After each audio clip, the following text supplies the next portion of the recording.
¿Qué tal? Muy buenos días. Benvinguts, bon dia. És un plaer estar a Mallorca amb tots vosaltres. Hello, everyone, and welcome to the Sustainable Destinations Summit Leading the Transition. President of the Consell de Mallorca, Ms. Catarina Cladera. Also, Mayor of Palma, Mr. José Ila.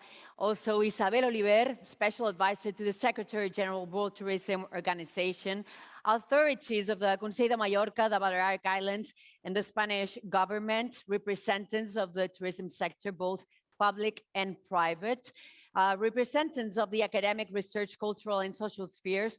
In short, welcome to all, and welcome, of course, to everyone who's watching us with the streaming. Thank you. It's a pity we don't have you here with us in Mallorca, but we feel you very near. So welcome, everyone, to this summit organized by the Consell Insular de Mallorca through the Mallorca Tourism Foundation in collaboration with the World Tourism Organization. Our main goal is to foster an environment of exchange and learning. We also would like to promote, obviously, knowledge of the best practices in environmental, social, and economic sustainability that are being developed around the world. The 2 days of work that we are starting now are focused on issues aligned with the Glasgow Agreement, the Sustainable Development Goals, the World Tourism Organization Action Plan, and the strategy of the Mallorca Tourism Foundation. Mallorca, a pioneering destination in Europe, wants to continue to be a leader in the tourism industry, demonstrating its ability to face new challenges through innovation. And all this under the essential premise of sustainable development. For this reason, over the last few years, the island has worked hard to position itself in key international environments, which are fundamental for making decisions under the premise of sustainability. In recent years, the Mallorca Tourism Foundation has become an affiliate member of the World Tourism Organization, joined its network of sustainable tourism observatories, and obtained the UNWTO Quest distinction, among other actions. Not only for Mallorca, but for all tourism destinations, sustainability is one of the great challenges. Destinations have to face an increasingly aware traveler and many challenges such as climate change. This is why we are here, because we are convinced that information and the exchange of good practices are a key tool to achieve the necessary transformation and consequently increase sustainability. We'll now proceed to the opening of these working and learning days. Please let me say thank you before to Georgina and also Alicia. Hello, they're here with us. They're going to be translating everything to the sign language. So thank you so much to both of them. And now we will start with the opening words of Ms. Isabel Oliver, Special Advisor to the Secretary General, World Tourism Organization. Round of applause for Ms. Isabel Oliver. Muchísimas gracias, señora Oliver. Muy buenos días.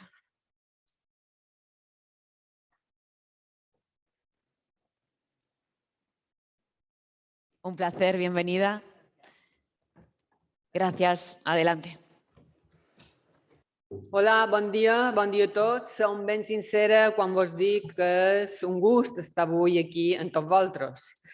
Me corresponde hoy daros la bienvenida a esta cumbre de destinos sostenibles en representación de la OMT y excusar la ausencia, mejor dicho, del secretario general Zurab Polodikashvili, quien me ha encomendado os transmita la enorme satisfacción que es para nuestra organización trabajar con el Consell de Mallorca, impulsando un turismo sostenible que respete los derechos humanos y el medio ambiente, así como también su sincero deseo de que esta cumbre sea un éxito. Nunca ha sido más cierto, podéis creerme, de que le hubiese encantado estar hoy aquí con todos ustedes.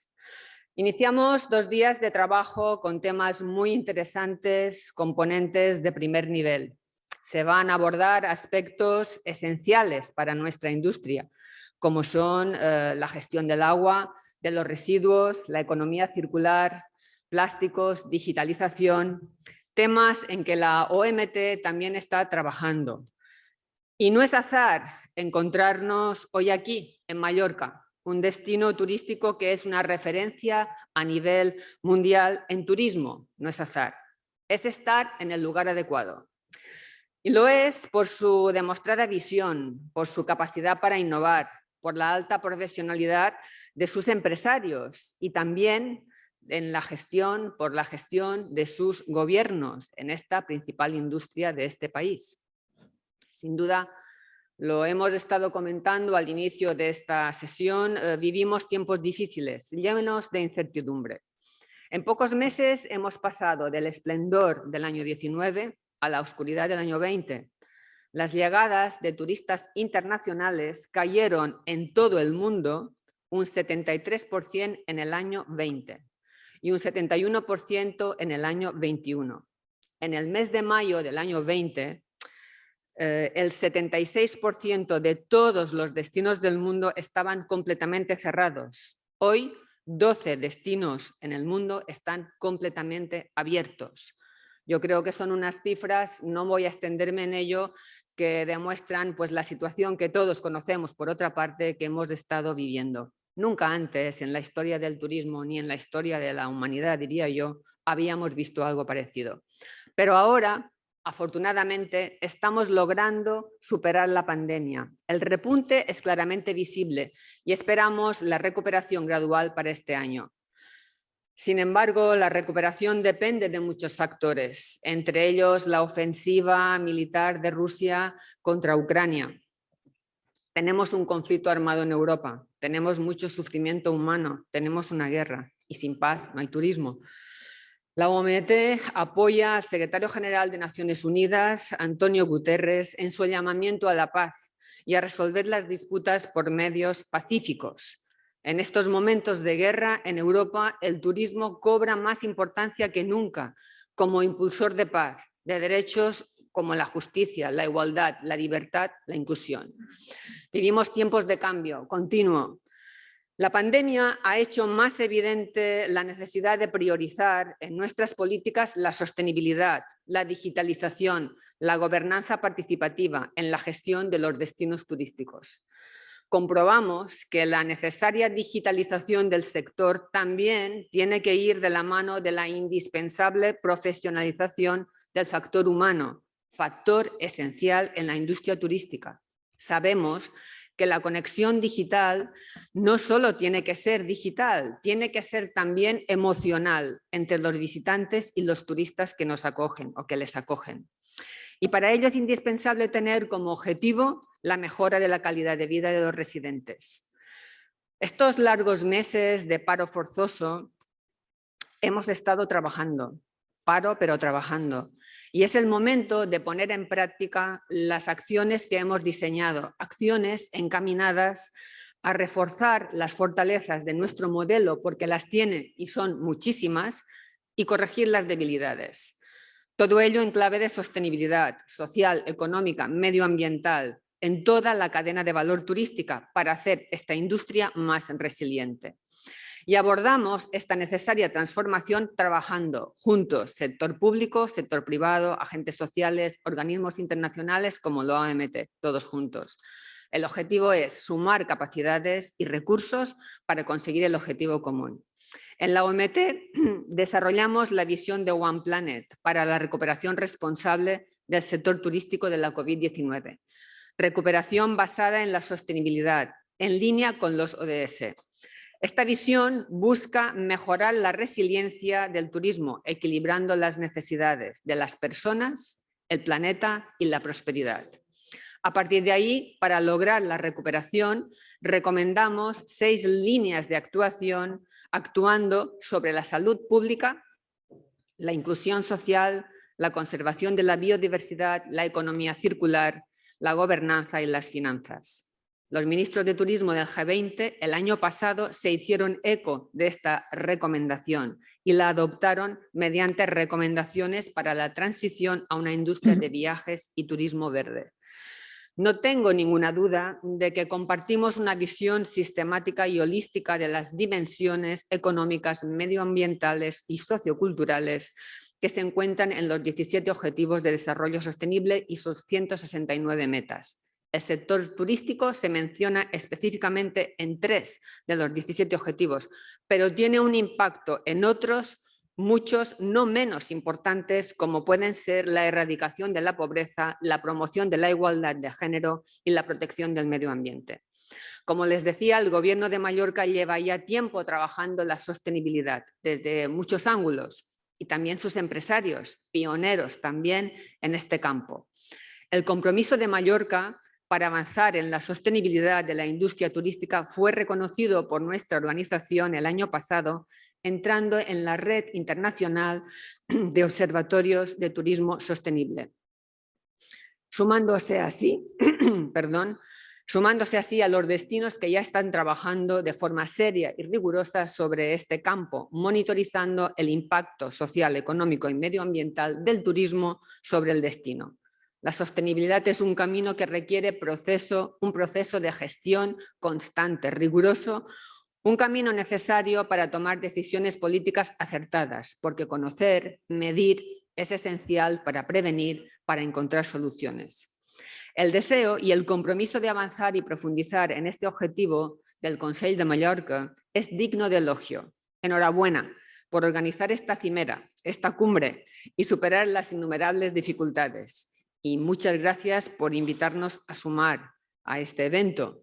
Podéis contar con la colaboración de la OMT para transitar el camino de la transformación hacia la sostenibilidad. Muchas gracias. Muchísimas gracias. Gracias, Isabel Oliver, por esas palabras tan inspiracionales de apertura. Como comentaba, es muy complicado, ¿no?, asociar el turismo con esta época que estamos viviendo, pues, sin hablar de paz, ¿no? Y por otro lado, esta época de transformación que la pandemia y la crisis sanitaria nos ha reconducido a poner el foco en la digitalización y también, ¿por qué no?, en la sostenibilidad. Y sin duda estamos en el mejor sitio para esta cumbre, para este summit, que es Mallorca. Así que muchísimas gracias. Thank you so much for that inspireful and opening words, Ms. Oliver. And we are going to continue. Now we're going to welcome on stage the Mayor of Palma. So round of applause, please, for Mr. José Ila.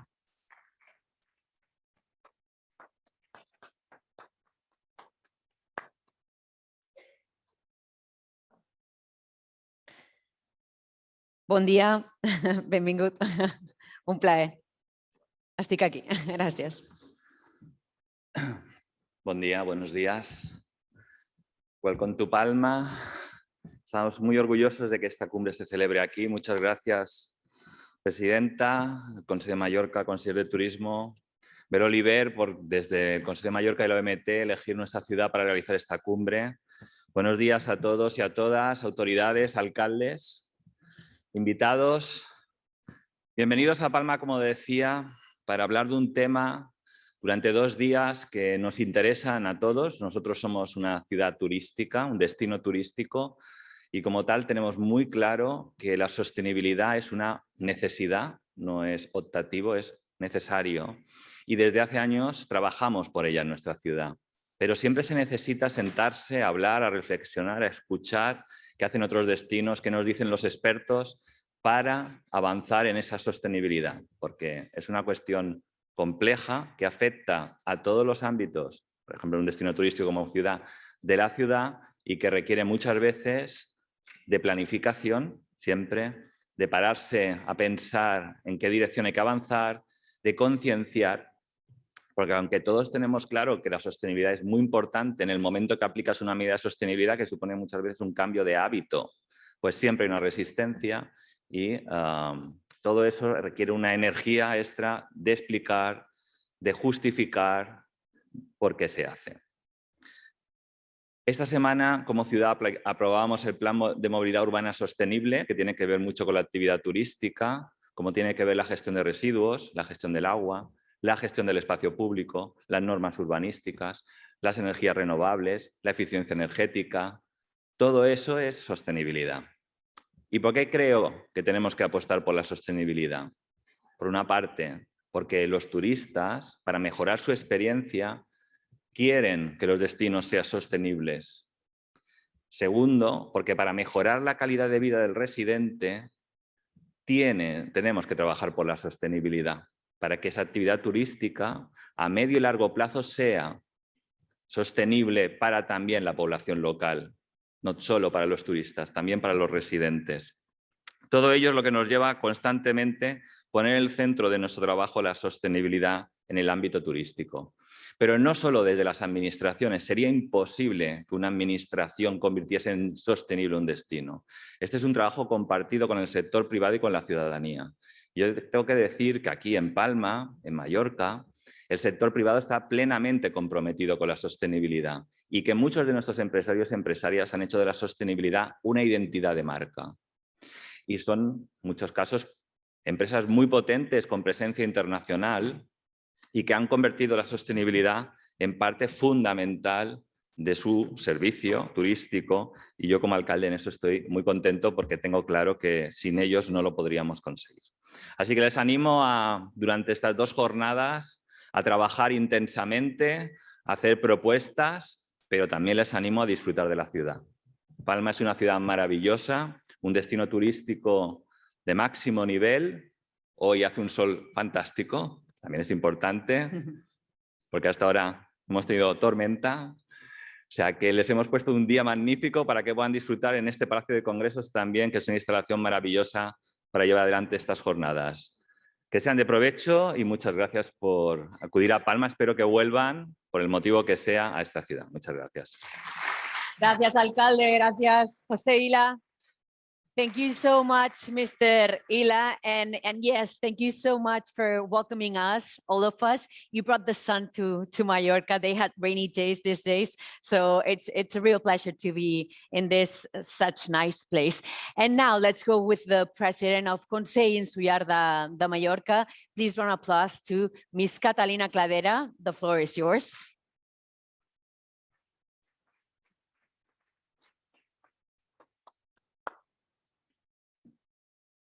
Bon dia, un plaer.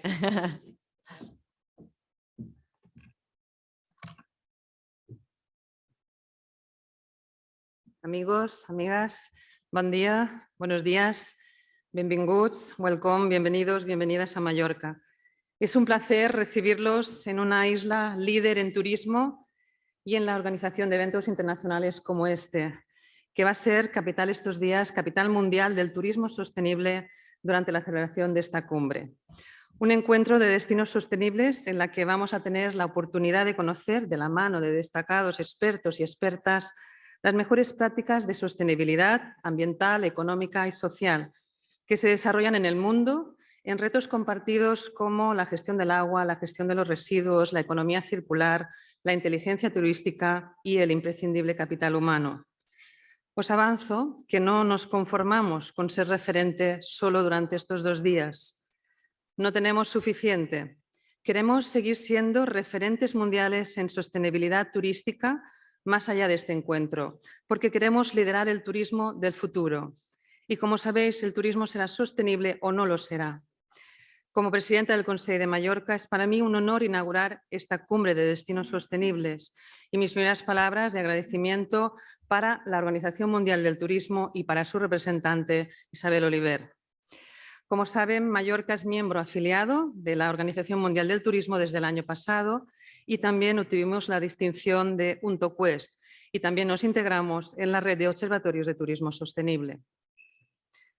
Para un destino líder como Mallorca es fundamental formar parte de este ente turístico de más peso internacional. Eso nos permite trabajar de manera conjunta con todos sus países miembros, no solo en recuperar la actividad turística y mitigar los efectos de la pandemia o el impacto ahora de la guerra, sino en construir una actividad turística más sostenible y responsable en la línea de la Agenda 2030 y los Objetivos de Desarrollo Sostenible. Si durante los peores momentos de la pandemia y actualmente la guerra de Ucrania movilizamos todos los recursos disponibles con el fin de proteger a las empresas y a los empleos, ahora nuestros esfuerzos están puestos no solo en reactivar el sector, sino también en modernizarlo, para así mantener nuestra posición de liderazgo. Por eso quiero dar las gracias también a todos los presentes en estas jornadas y a los que seguís vía online, así como a todos los ponentes de las diferentes mesas de debate. Estoy convencida que vuestra experiencia y vuestros conocimientos nos guiarán en el camino que compartimos hacia un turismo más sostenible, más inteligente y más circular. Estamos a las puertas de la Semana Santa, con buenas perspectivas turísticas. Mallorca y las Islas Baleares lideramos las reservas internacionales. La ministra de Turismo, Reyes Maroto, ya apuntó hace unos días que en esta Pascua, esta Semana Santa, España recibirá el 80% de los turistas extranjeros que vinieron en 2019. Recordemos que hasta este año España era el destino turístico mundial más competitivo del mundo y la segunda potencia mundial de la industria, tanto por el número de visitantes como por los ingresos que generaba. Es una gran noticia que recuperemos nuestras mejores cifras de visitantes, porque todo indica que este año va a ser el año de la recuperación, pero tenemos que ir más allá. Tenemos que aprovechar esta coyuntura de cambio para avanzar hacia un modelo de desarrollo turístico que proteja los recursos naturales y patrimoniales y que acelere la transición energética, la transición del sector hacia una actividad sin emisiones de CO2, la eficiencia energética y la economía circular en empresas y destinos, así como también la transformación digital del sector y sus empresas. Un modelo que además impulse un reparto más justo de los beneficios del turismo para empresas y trabajadores y proteja la conciliación y priorice la igualdad de género. Este es el marco de sostenibilidad para la industria del turismo que encuadra las actuales políticas impulsadas por el Gobierno de les Illes Balears y por el Consell de Mallorca, que tengo el honor de presidir y que es el Gobierno de la isla y el principal coordinador público del turismo de Mallorca, con las competencias de promoción, ordenación e inspección. Mallorca es líder referente en turismo y aspiramos a ser aún mejores. Tenemos un sector puntero en el mundo y somos un destino de calidad para todo el año. Ahora queremos ser pioneros en sostenibilidad y circularidad para liderar el turismo del futuro. En Mallorca hay un consenso unánime entre todos los agentes turísticos, tanto públicos como privados, en que para seguir siendo líderes debemos acelerar la transición hacia un modelo más sostenible, social, ambiental y económicamente, circular y de calidad.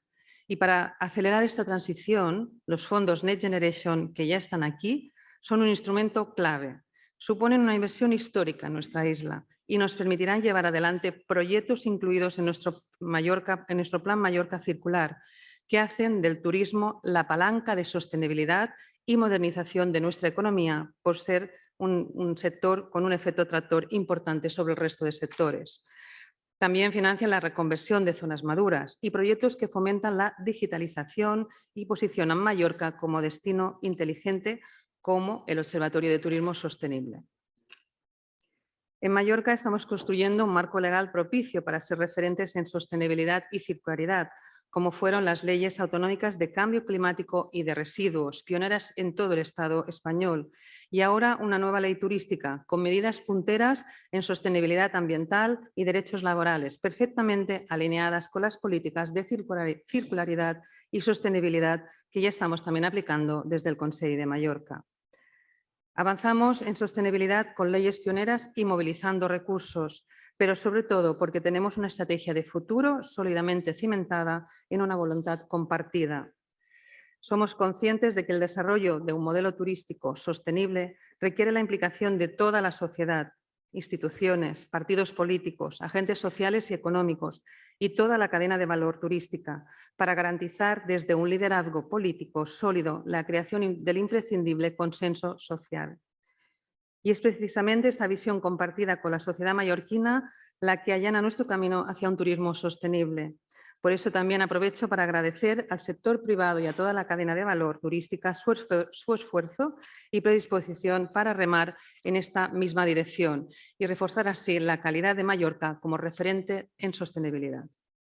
Amigas y amigos, Mallorca es una tierra pionera en turismo. Somos el primer destino del Mediterráneo y tenemos un sector referente en todo el mundo. Por eso no nos conformamos con liderar la recuperación turística y volver a los niveles de antes de la pandemia. Ha llegado el momento de liderar el modelo del futuro para seguir siendo referentes. Y tenemos muy claro que este modelo debe ser más sostenible, más justo, más innovador y de calidad. Y para mejorar tanto nuestro posicionamiento como destino, pero también como sociedad.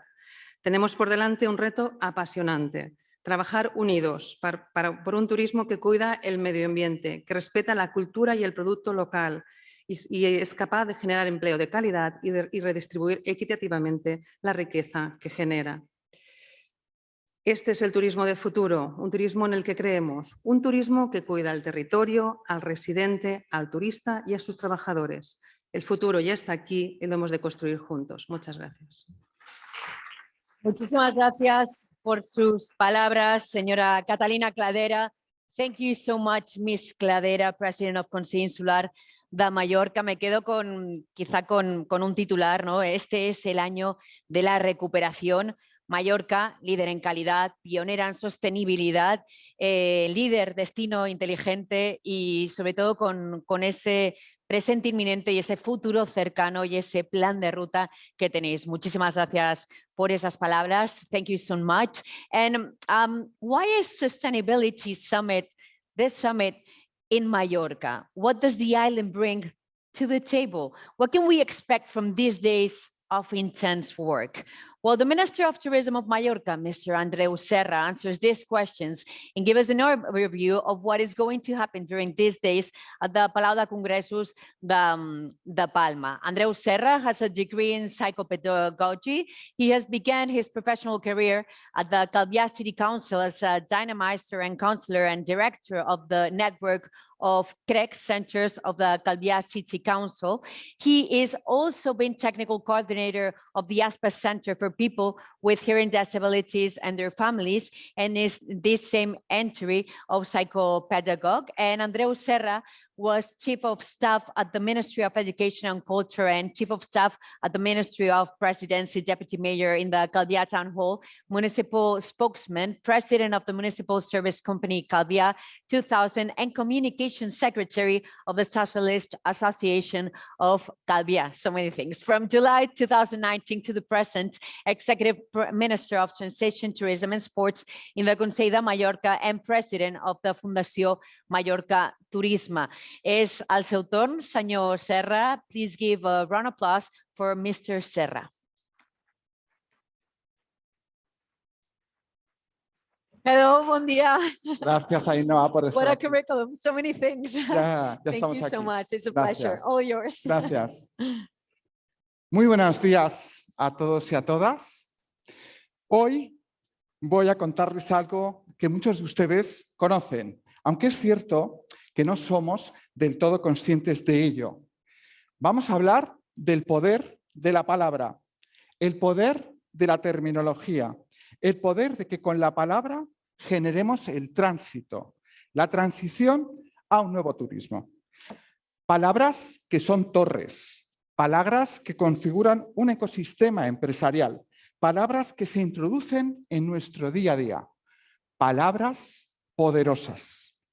El experto neurolingüista Robert Dills escribió en su libro El poder de la palabra que la magia del cambio proviene de la capacidad de acceder a algo que va más allá de las propias palabras, a ese mensaje profundo que nos hace que no repitamos como loros, sino que configuremos nuestra mente a partir de las palabras. Hoy voy a hablarles del lugar en el que ustedes viven o voy a hablarles del lugar que hoy ustedes visitan, de Mallorca, a partir del poder de las palabras, que cambiarán nuestras vidas y cambiarán nuestra isla. Vamos a ello. Palabras como liderazgo, porque siempre fuimos líderes turísticos y eso es conocido internacionalmente, pero ahora queremos seguir, aprovechar ese liderazgo para transformar nuestra isla. Palabras como resiliencia, porque lo hemos demostrado a lo largo de la historia, nuestra capacidad de rehacernos, de superarnos, de estar bien presentes. Después de una pandemia que ha azotado nuestras vidas, hemos sido como un junco, que cada vez que se dobla, vuelve a su sitio y sigue en pie, más fuertes y más poderosos que nunca. Palabras como gobernanza, porque las alianzas, un proyecto común, el poder de la ilusión mueve montañas, cambia vidas, regiones y países, porque somos poderosos cuando trabajamos juntos, cuando compartimos ideas, cedemos, incorporamos, escuchamos de manera activa, somos asertivos. Palabras como transición, porque según la Real Academia de la Lengua, transición es acción y efecto de pasar de un modo de ser o estar a otro distinto. No renunciamos a donde venimos. Transitar significa evolucionar nuestra industria, significa caminar con lo que ya tenemos, reconvirtiendo lo que ya está obsoleto. Palabras como circularidad. Esa es la apuesta con la que nos presentamos al mundo. Desde los datos, el rigor, con nuestra alianza con la Organización Mundial del Turismo, siendo además Observatorio Mundial líder en sostenibilidad de la Organización Mundial del Turismo y en su red de observatorios, con una legislación pionera en materia de residuos, de uso de plásticos de un solo uso, en materia turística, porque la circularidad es devolver a la tierra todo lo que nos ha dado y debe ser nuestro emblema: circularidad económica, social y medioambiental. Palabras como regeneración, porque no nos conformamos con ser circulares, sino que, tal y como sostiene el doctor Riera de la Fundación Impulsa, queremos apostar por el turismo regenerativo, que es aquel que desde lo que somos, poniendo en valor quiénes somos, desde nuestros fundamentos y nuestras raíces, nos encaminamos a rehacernos, a reconstruirnos y a repensarnos. Palabras como digitalización, porque nuestro proyecto pasa por tener un destino turístico inteligente, conectado a una red nacional, a la red de España y a la red de Segitur, que nos permita ser analógicamente, digitalmente, en el metaverso o en el mundo real, ser Mallorca y hacerlo vivir a nuestros visitantes y a nuestros ciudadanos.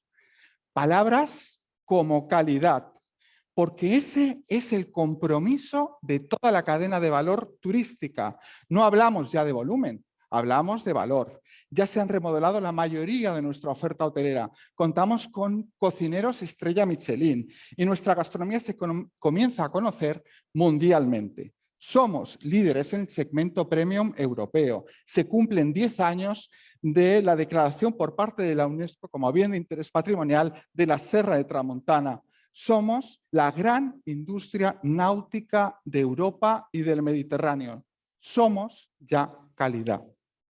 Palabras como competitividad, porque nos comparamos con nuestros destinos más cercanos y competimos y queremos escalar posiciones en los índices de competitividad turística que les invito a seguir en la Fundación Impulsa, en donde estamos en la 6ª posición de los 270 destinos con los que nos comparamos. Pero queremos escalar posiciones. Queremos escalar posiciones en capital humano, en circularidad, en gobernanza, porque somos competitivos con nuestros productos y con nuestras experiencias turísticas. Pero queremos serlo más desde la circularidad y el turismo regenerativo. Y me dejo una última palabra para el final. Palabra como isla.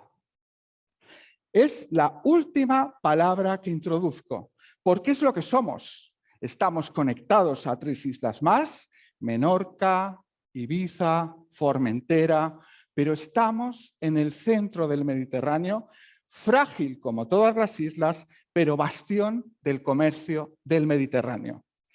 Y todas esas palabras, 10 en total, con su poder, con su fuerza, como una ola, conforman nuestro mapa, dotan de contenido nuestro territorio, nos aportan conocimiento, marcan nuestra senda. Somos nosotros. A pesar de todo eso, Julio Cortázar dijo: las palabras nunca alcanzan cuando lo que hay que decir desborda el alma. Seguramente les parecerá una contradicción, pero es todo lo contrario. Somos mucho más que palabras. Somos alma, somos vida, somos sueños, somos felicidad. Piensen en eso y bienvenidos a Mallorca. Here, we are making every effort to guarantee that your holidays are what they have always been.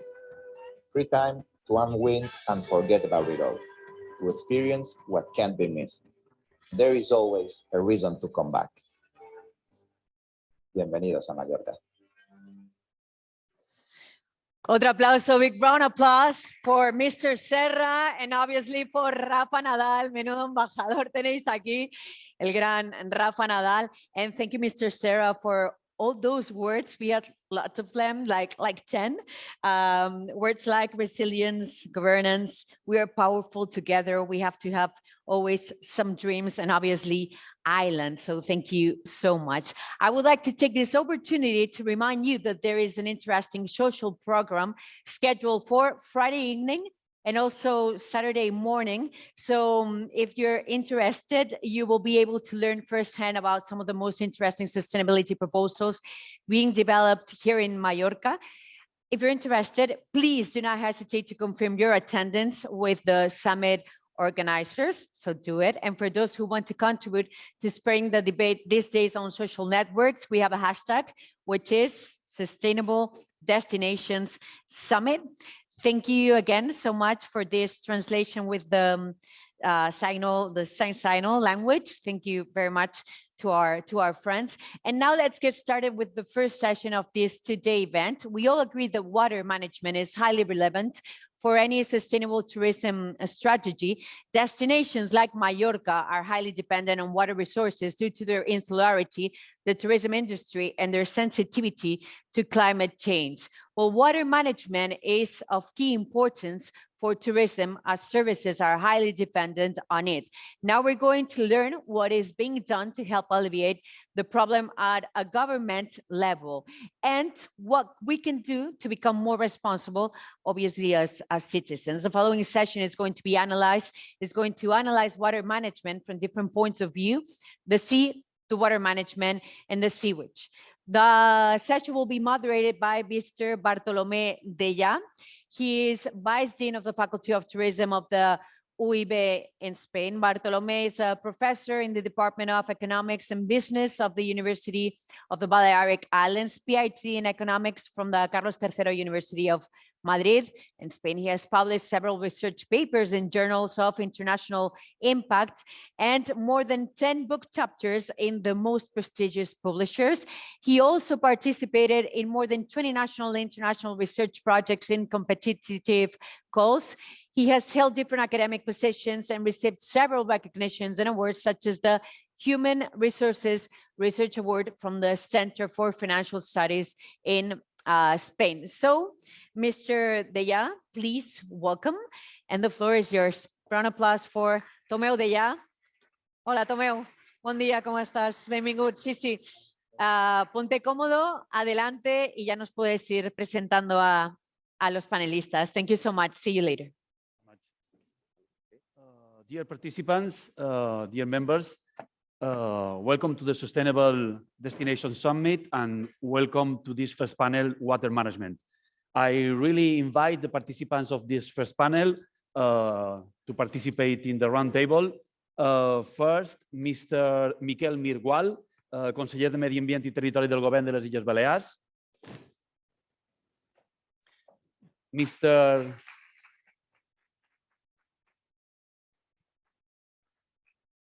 Mr. Aniol Esteban, Director of Miralles Foundation.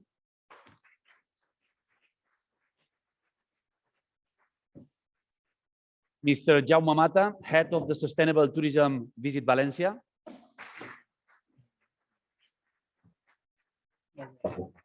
Mr. Asad Riza, Deputy Minister of the Ministry of Tourism in Maldives.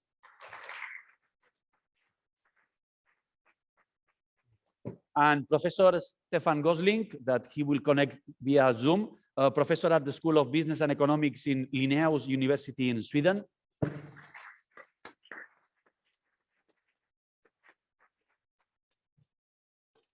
I imagine that Stefan is connected. Okay, good morning. Good morning. My camera is blocked, unfortunately, or for good purpose, perhaps. No problem. We listen you perfectly. Then you are here. Thank you so much. Well, water management will probably constitute one of the most important challenges for the next years. The situation of water stress are even most frequent and frequent. According with the European Environmental Agency, water stress refers to the lack of capacity to meet the human and ecological demand for fresh water, both in terms of quantity and quality.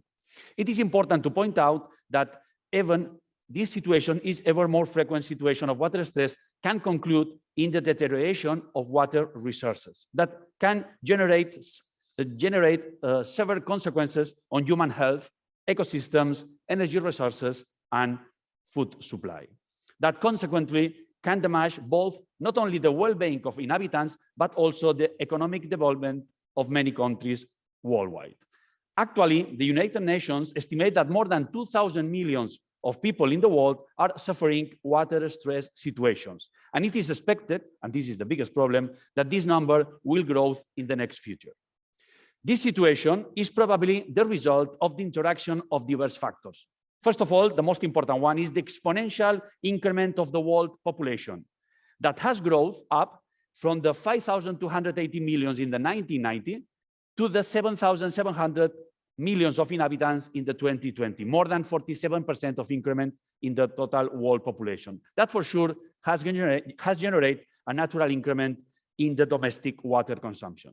Second, the important changes that are aware in the consumption patterns and social behaviors probably has exacerbated this population effect and ever increased this problem for mostly in those countries with higher levels of economic growth rates. A clear example is, for example, the proliferation of the irrigated farm fields developed mostly in order to cultivate out-of-season products that usually require large amounts of water. Third, and probably one of the most important ones, is the climate change.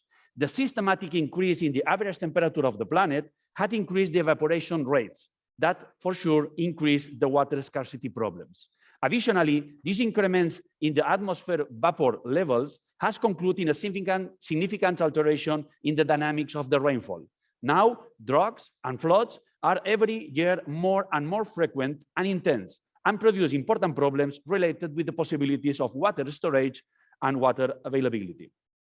Finally, another important problem that has contributed significantly to the water stress problems worldwide is the increment of water consumption proceeding from certain economic sectors that has grown in a very exponential way during the last years, like is the case of the tourism sector.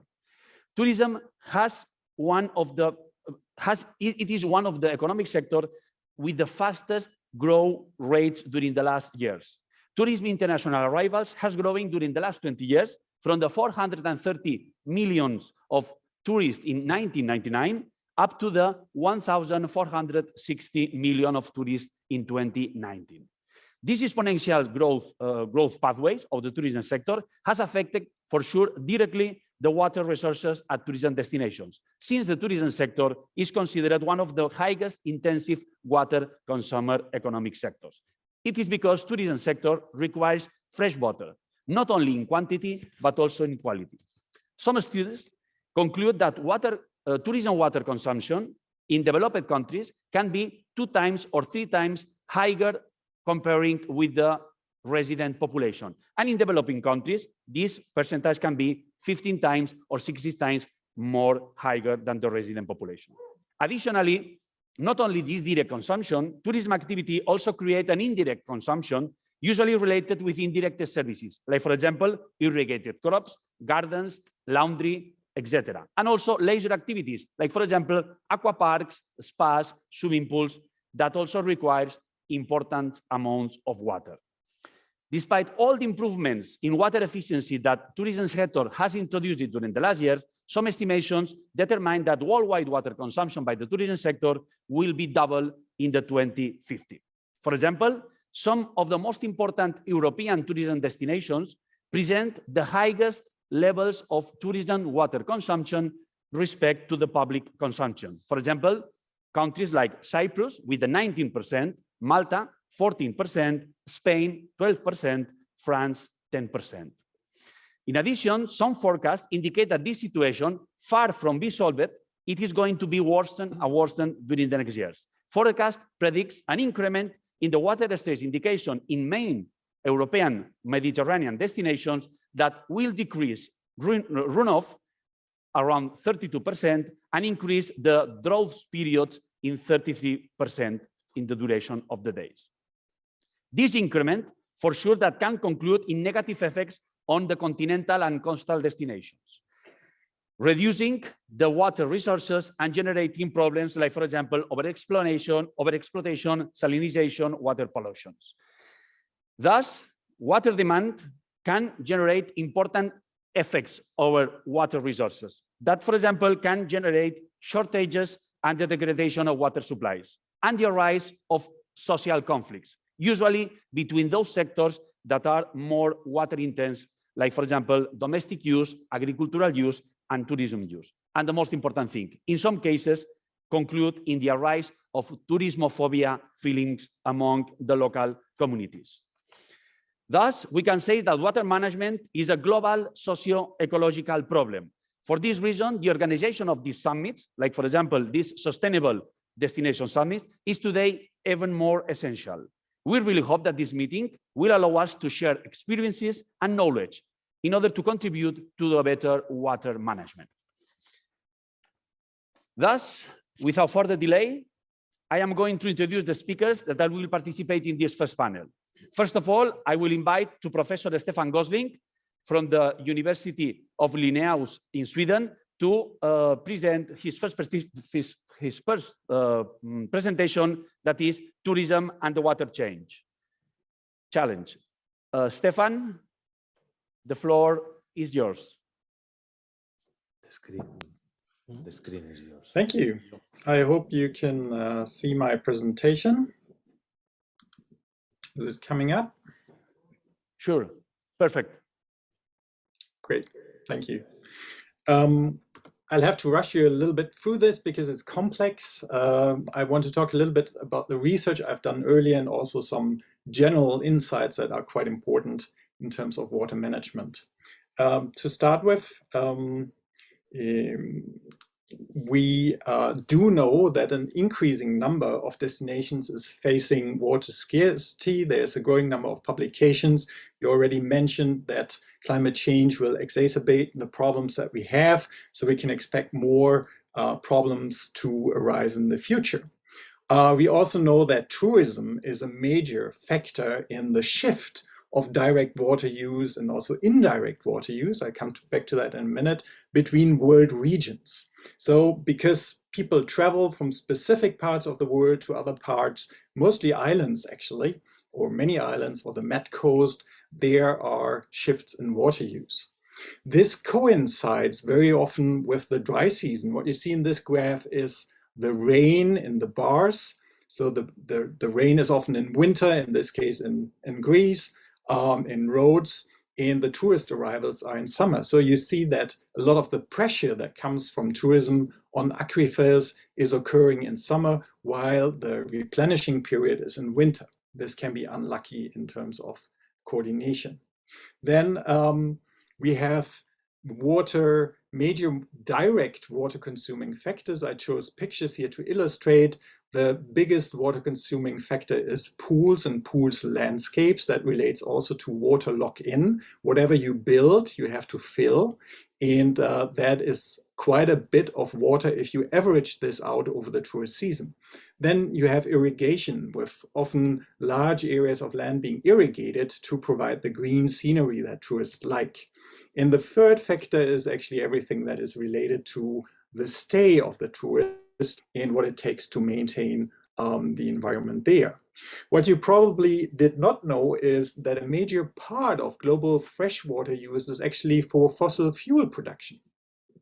The World Resources Institute estimates that it's 15% of global freshwater that is used for fuel production. So if you fly anywhere, you will actually also use water. And the major factor in global water use is food in tourism. This is actually a discarded table. This is after people have had breakfast. And I would estimate that what is left here in this picture is worth about 1.5 cubic meters of fresh water that it has needed in order to create this food. There's also one recent study that has calculated that All tourism in Spain uses 7 cubic kilometers of fresh water in a year, and out of this, 2/3 is actually related to food and food services. Now, having said that, we can look into some graphs. This is work that we've done a few years back in Greece. Actually, we have calculated the direct and the indirect water use for one guest night here. And you can see that food is the most relevant factor. Actually, it can take up to 6 cubic meters of water in a day to maintain the tourist food print with a D in this case. You also see that in terms of indirect water use, fossil fuels is quite relevant, 130 liters per day for the fossil fuels it takes to fly to a destination, in this case roads. And then you can see that accommodation itself is about 350 liters, we believe in this case on global average, that is used per day per tourist for direct water uses at the hotel. And if you then look at the hotel in a little bit more detail, this is data that is coming from Rhodes, from Greece, where we had a great project a few years ago that allowed us to detail the water use. You can see that the gardens are quite relevant with 22% or 75 liters per day per guest. Then you have the rooms with 37%, and you have the pools with 24% of the overall total direct water use at this hotel. And we had a great team at this hotel, actually a fantastic hotel that supported us in all of this research. And they installed water meters for one room, and we were able to measure the water use of a whole season for this room.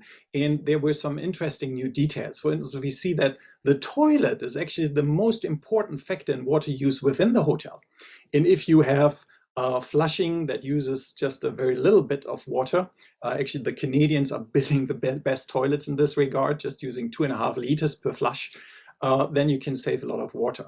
But there's more interesting things here. For instance, we found that the faucets use 50% hot water, but hot water is again also used to energy use and hence to indirect water use. So it's very good to also rethink the faucets and how you design the hot water component, whether a lot of hot water is actually used by tourists or not.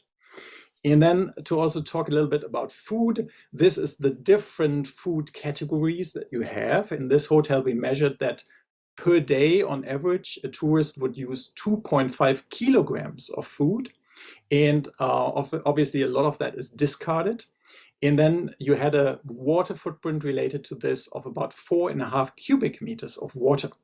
And you can see for the different categories here that even though meats are the least component in this footprint, again with D, the footprint, with 385 grams per day, it's almost 2.6 cubic meters of water. So meat actually has a very large water footprint. And if you consider this in management, you can bring down water requirements quite substantially. We also compared the hotels in Rhodes, and this is another interesting insight. You can see that the weighted average that we found for the hotels in this case study were 319 liters of direct water use per guest night, but there's huge differences between the hotels. And it's worthwhile to look into these differences and to find out why some hotels are using so much more water than others. So we try to derive from this water indicators for destinations. I can't go through these in detail, but it's important to remember there's important issues here in regard to vulnerability. Are you actually endangered as a tourist hotel or as a destination because of water use? What is this vulnerability? And that can be measured through not just one probably, but several indicators. There's also planning and construction, how we design the future tourism system and how we change the existing one. And that then relates mostly to management. So there's different ways here of reducing water use very strategically. To provide you with two examples, one we calculated here for water use for irrigation. With some management strategy changes, it's actually possible to save a lot of water in a way that is perfectly economical. So there's many ways here that we can consider if you want to do something about water use and how to reduce it. And then also a second example is bed linen use and towel use, a recurrent issue in most hotels. We've done choice experiments and so on, and we were able to define the best ways actually for a hotel to provide towel and bed linen services in order to reduce energy. That will always depend a little bit on how long your guests are staying on average and different other factors. But you can see here that depending on how the hotel is operated, how many units of bed linen, towels and so on it uses per day, and the laundry that is a result of that, and how you entice guests to actually use less towels and so on, can make a huge difference in terms of money. In this case, we were able to calculate that a hotel with the right management would save about 25,000 euros per year in management costs. So that is already the end of my presentation here. I think it's very important in the future to plan for desalination. We'll all need much more water. It will have to come from renewable sources. And I also want to make a strong point here that our main headache in the future will not be water consumption, it will be climate change. I'm not sure this is adequately covered in this conference, but I would urgently highlight the need to speak about fossil energy use and how we actually phase out fossil energy use in the future. Thank you very much. I have to leave at this point because I have to catch a train. It was a pleasure to be there today, and I hope you will have a good conference in the next days. Thank you very much.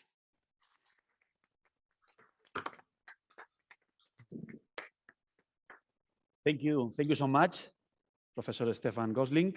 Thank you so much for this interesting analysis, accurate analysis about the water consumption in the hotel sector. It is very important to analyze this consumption because probably hotel sector is one of the most important water consumers in the tourism sector. And it is also very important to take care about the timing between the dry seasons and the high season in the tourism sector. That makes that even most important, the reduction in the seasonality of tourist arrivals, because as you can compare, the timing is very dangerous, since the peak season of the tourism sector, it is in the same time during the dry seasons. Thank you so much. Now is the time of Miquel Mirgual, Conseller de Medi Ambient i Territori del Govern de les Illes Balears, and the presentation is Closing the Water Cycle Reuse. The floor is yours.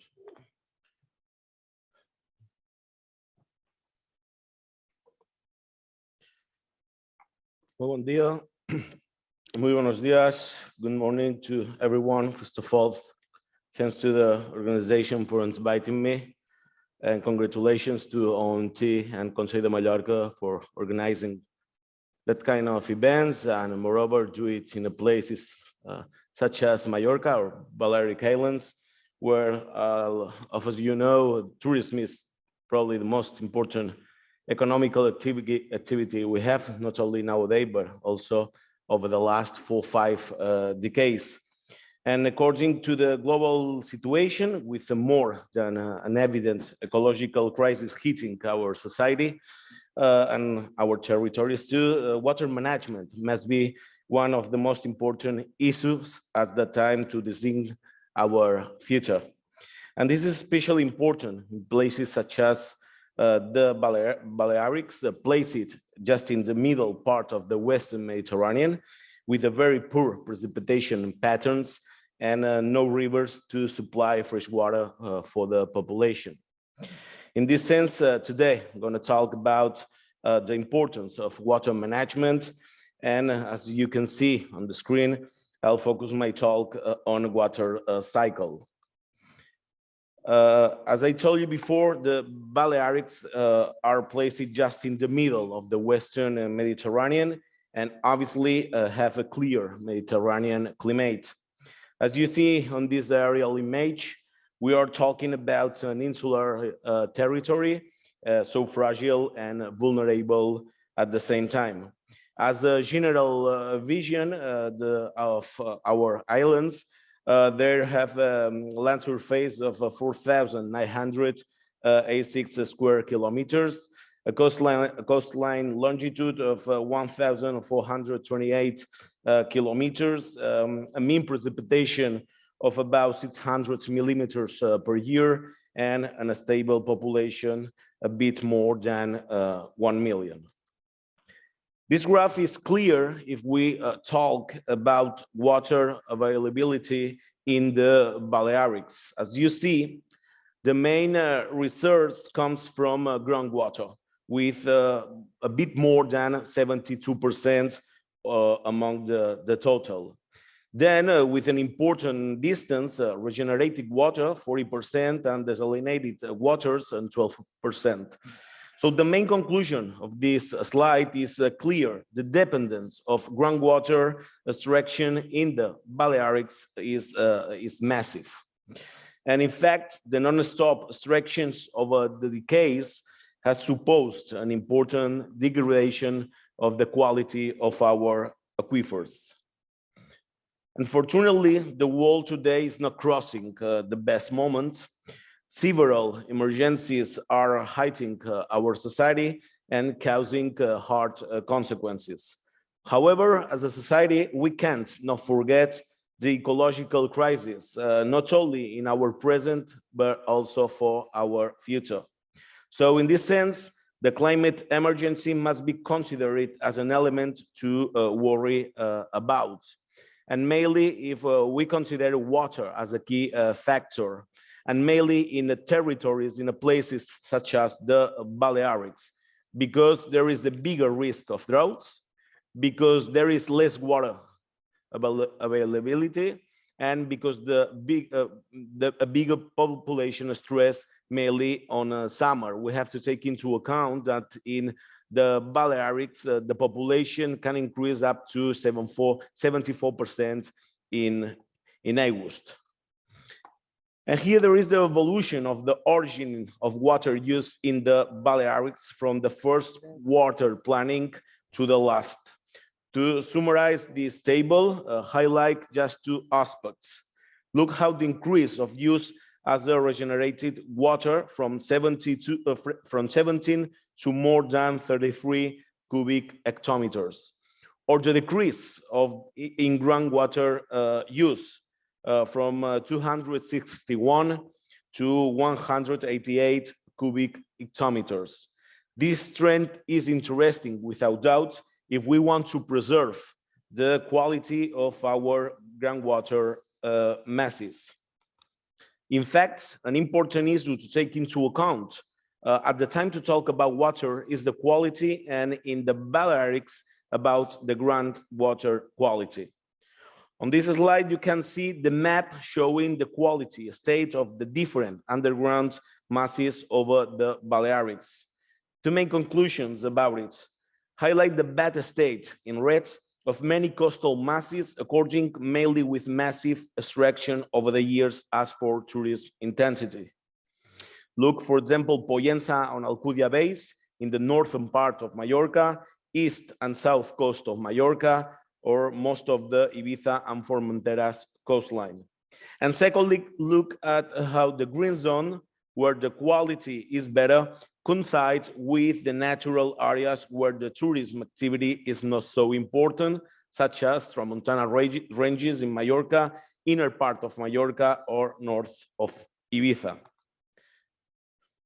This is a very interesting slide, I would say. You can see over the Balearics, the origin of water use. If you look at the legend, different uses can be identified in the Balearics. However, there are two uses with much more weight than the others. The first one is about supplying for population. This means how the population use, and therefore the tourism activity, supposes the most important water demands and consumption in the Balearics. The second most important use is on agriculture demand. So we can conclude that population demand, mainly over the summertime because tourism needs, is the principal water use in the Balearics. And we have to remember that most of this water comes from the subsoil. So with the current situation, I mean climate emergency and water as a limited resource, planning strategies on water reality must be an important tool to guarantee its future. So in my opinion, the strategies should be focused in 4 different issues. The first one is about reduced water demand. Any human activity should decrease the water demand. The second one is about increased availability. This one is very linked obviously with the first one. Obviously, if we are able to reduce water consumption, its availability will increase. The third one is about protect water as a natural resource, mostly in territories such as Balearic Islands. And the last one is about governance and participation. This is essential. If we want to apply good water management, we need right coordination between the different administrations. And here you can see on the screen hydrological planning, how hydrological planning is the only way to save the water emergency. And not only on the administration level, but also as families, companies, hotels, economical sectors, wherever. Departing from this, the main goal of this hydrological planning should be improve the water management, reduce the demands, and a specific objective, increase as much as possible the reuse of seaways water and use it for urban uses, and promote the replacement of existing irrigation systems with regenerated water, all with the final objective to reduce the groundwater extraction. In fact, the Balearic Islands, as a regional government, we are right now working on the 3rd period of hydrological planning. This planning, according to the situation described above, is based on an actions to increase the quality and quantity of water in our archipelago. One of the most important work lines is on reducing the water demand and especially to reduce the groundwater extraction. In this sense, the current hydrological planning in the Balearics has a specific program based on a regenerated water reuse plan. In this slide, you can see some of the measures contained in this plan in the Balearics. With the purpose to reduce the groundwater demand, another important program is about the plan of hydraulic infrastructure for reuse. I'm basically talking about irrigation reservoirs fed by regeneration water. And here in this slide, you can see as an example the name and localization of some of them. Here just a picture to show you an example of a irrigation reservoir we have in Mallorca, in Consell, and all the water you see inside comes from the treatment plant and is suitable for reuse in the agriculture. As I told you before, in my opinion, one of the most important issues when we talk about water strategy is the governance between different administrations. In fact, this is one of the work line we have been working on as the government of the Balearic Islands since 2019. With this purpose to improve the coordination between administration, in 2019, we declared the water agreement, which is the coordination system between the different administrations to promote investments in the water cycle to improve it. And here just some examples about all the works that the different parts are doing right now to increase this coordination. And just before I finish my presentation, this is the last slide. As we were talking before, in territories such as the Balearic, it's very important to work with the large water consumers. If we want to improve the quality and quantity of a natural, limited resource like water, the tourism industry must be involved directly in this purpose. In this way, several weeks ago, the regional government approved a new tourism legislation where for the first time in our history, ecological issues are included. In fact, the circular economy is reflected as a structural obligation for the tourism industry, and the water management also for the first time. Only as an example, hotels must have systems for reducing water use, increase reuse of water, or give information campaigns to customers. Finally, as a main conclusion, we can highlight that water is a key to consider if we want to fight against the ecological and climate crisis. We need to improve the quality and quantity of water as a resource. This is even more important in insular territories such as the Balearics, where the fresh water is limited. On the management of this is very important to improve the coordination between administration and involve large water consumer such as a tourist industry. Thank you so much.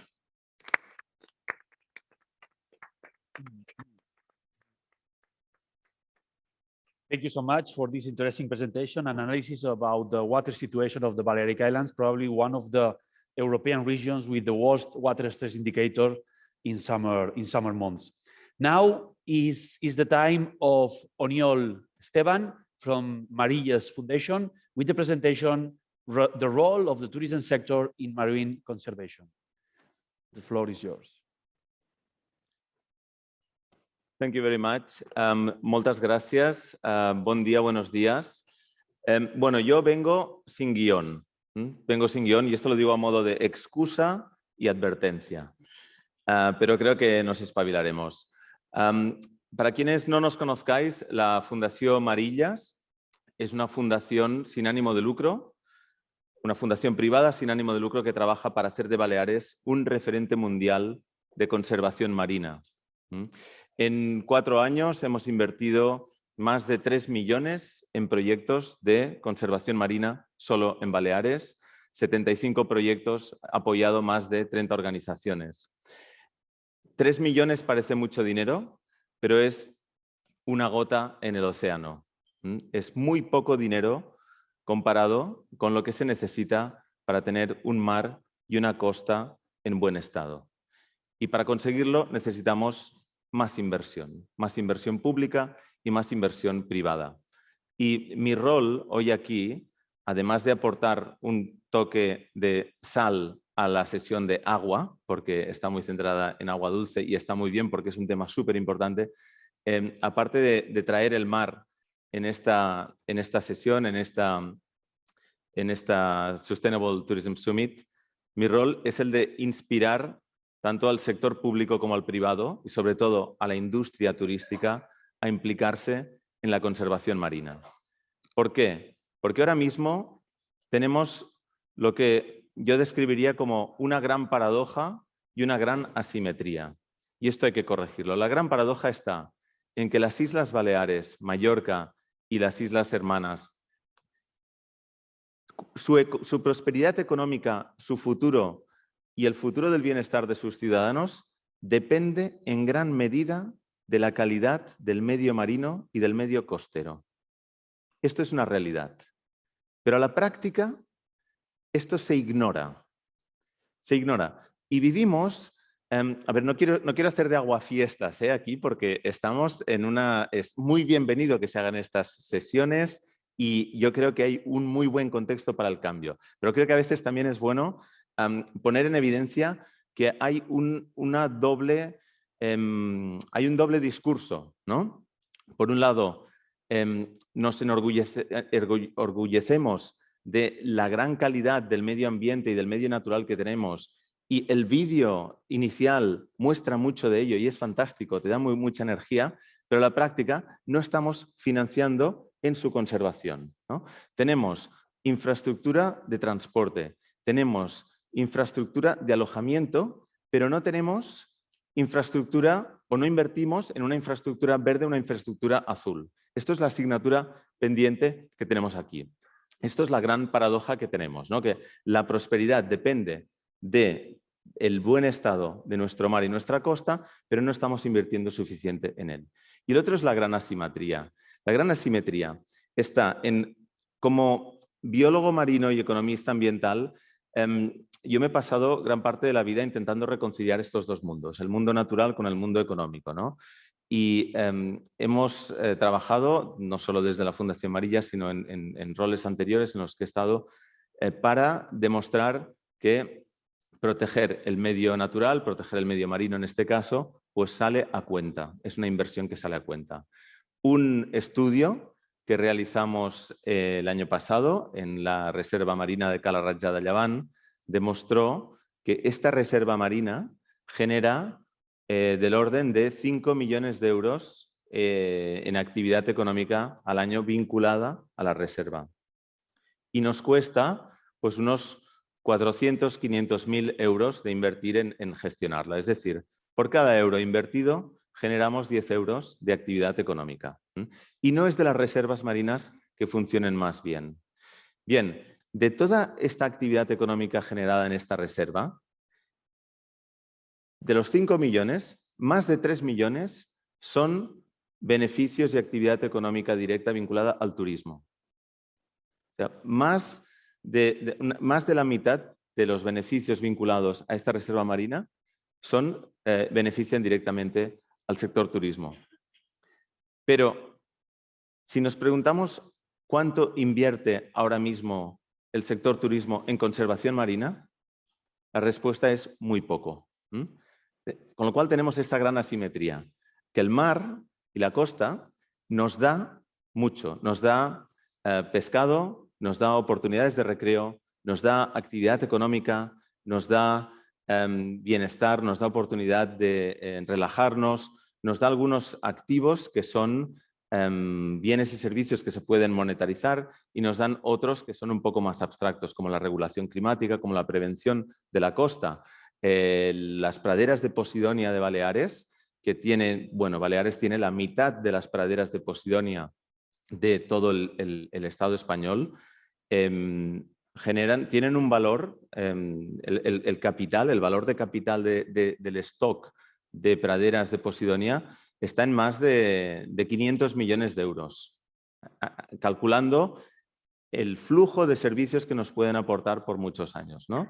Con lo cual, el mensaje de hoy es, sí, queremos ser un destino sostenible, hemos de invertir más en conservación del medio natural, porque es la pata que ahora mismo está más colgando de nuestro objetivo. Tenemos muy buen contexto, tenemos una gran oportunidad. Yo hace tiempo que escucho al sector turismo que ha cambiado el discurso, ha cambiado el tono y está mucho más implicado. Lo mismo con el sector público. El sector público ha demostrado en Baleares, ya se ha mencionado, con acción legal, que hay un compromiso para proteger el medio natural. Tenemos una plataforma muy buena, pero ahora hemos de conseguir pasar de las palabras aún más a los hechos. Y los hechos se demuestran, además de con legislación legal, también con financiación. Y os dejo con una última idea. La idea de un nuevo pacto azul para Baleares. Salir y recuperar la economía de Baleares a la vez que mejoramos el estado de nuestro mar y nuestra costa. Invertir en una red de áreas marinas protegidas que esté bien financiada. Invertir en una transición hacia la pesca sostenible. Invertir en la desplastificación, en la limpieza de las aguas, en la conservación de especies vulnerables como tortugas, tiburones, rayas, mamíferos marinos. Invertir en educación ambiental marina, donde hay mucha demanda y muy poca oferta. Invertir en adaptación costera al cambio climático y invertir también en investigación, porque sin investigación no vamos a poder gestionar bien este valioso recurso que es nuestro mar. Muchas gracias and thank you very much.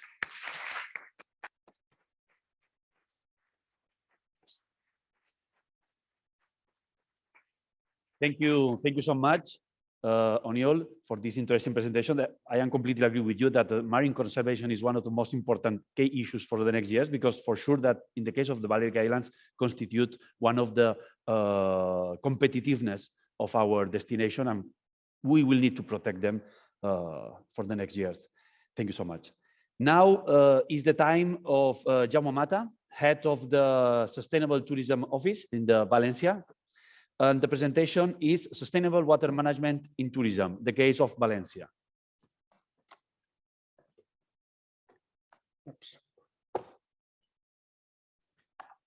Good morning, buenos días, bon dia. Gràcies per la invitació a compartir. Bueno, gracias por invitar en este caso a compartir cuál es la perspectiva del turismo urbano, que siempre es importante incorporarla a estas visiones estratégicas y de visiones globales. En nuestro caso, perdón, ¿tenemos la presentación?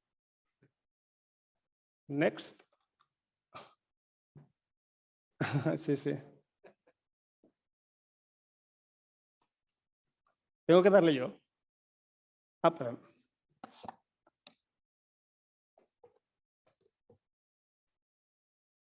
Estamos en ello, vale.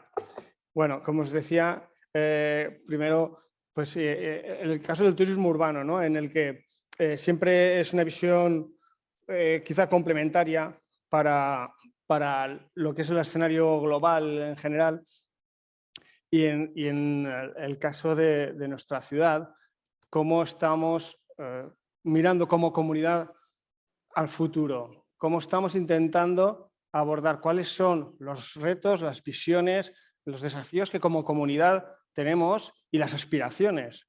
Y en ello ahora hablaré de cuál es el rol que juega el turismo, ¿no? En esta parte. Bueno, nuestra ciudad está mirando hacia adelante, buscando, como os decía, preguntando a la comunidad qué queremos ser de mayores.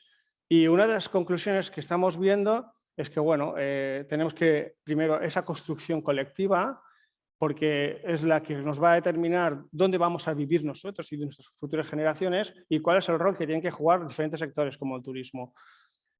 Hemos determinado una serie de miradas, ¿no? Que se concluyen un poco en ser una ciudad emprendedora, una ciudad compartida, una ciudad sostenible.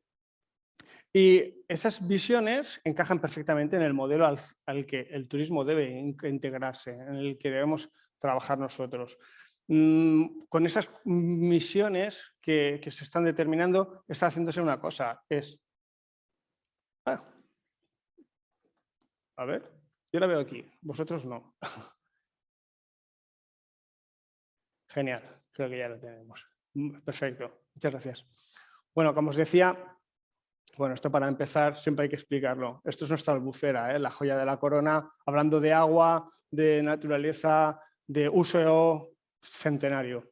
Bueno, y es para ilustrar el caso. Como os decía, estamos preguntándonos, ¿no? ¿Y cuáles son los tipos de ciudad en la que queremos seguir viviendo y la que queremos invitar a la gente a que venga, que es la base como anfitriones para el turismo?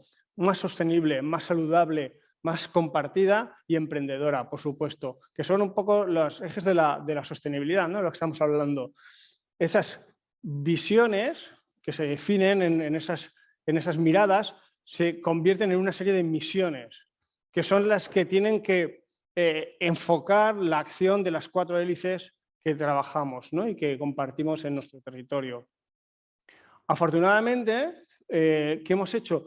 Pues se ha identificado que la primera misión aborda el principal desafío, que es el que estamos hablando, que es el cambio climático. Y por tanto se está poniendo todas las herramientas, se está dirigiendo todo el esfuerzo a convertir que nuestra ciudad sea una ciudad climáticamente neutra. Y de hecho, el compromiso llega a que estamos aspirando a ser una de las 100 ciudades que participen en este proyecto de la Unión Europea climáticamente neutras para el 2030. Y en ese aspecto, el turismo tiene un papel decisivo, estratégico, que jugar en nuestra ciudad y en todos los destinos en los que estáis aquí, ¿no? Y para hacerlo, tenemos que entender que es un desafío global, es un desafío que nos afecta a todos y en el que todos tenemos que participar, todas las 4 hélices que decíamos, cada uno y cada día. Y estamos intentando aprender y compartir, por ejemplo, pues gracias a la OMT, ¿no? Y con todo el equipo de turismo sostenible, compartiendo, aprendiendo, preguntando, intercambiando experiencias, yendo, invitando.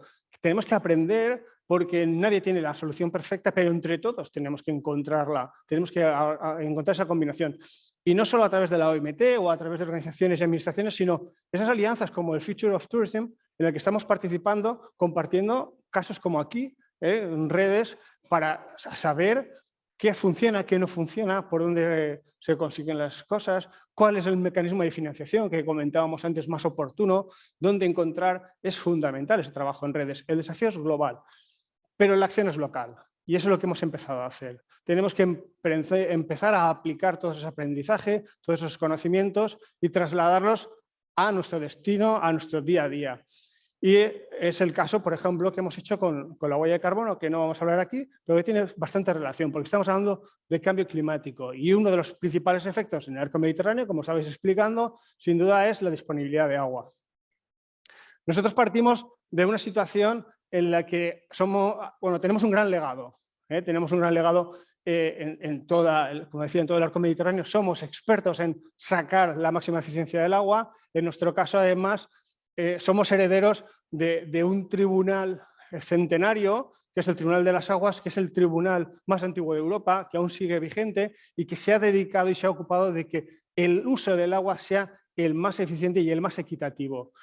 De esa experiencia venimos trabajando y nuestro ayuntamiento, en colaboración pues, con el grupo Global Omnium, que es quien gestiona el agua, la distribución del agua, se ha ido aplicando lo que hemos hablado antes, digitalización, innovación. ¿Para qué? Para conseguir sensorizar toda la ciudad. Toda nuestra ciudad está medida en cada gota de agua, de dónde viene y de dónde va. Y eso está permitiendo, como se expone ahí, que tenemos la mayor eficiencia de uso del agua en la distribución medida, porque está completamente sensorizada. Por lo tanto, ya partimos de un reto que es mejorar eso, pero también tenemos una ventaja, es que sabemos ya que poca agua vamos a estar desperdiciando. ¿Qué hemos hecho también, además? Bueno, compartir y aprender aprovechando, por ejemplo, los programas Interreg, ¿no? Compartiendo con socios, con colaboradores, con competidores que están en situaciones parecidas y que tienen casos distintos y en los que vamos a intentar intercambiar.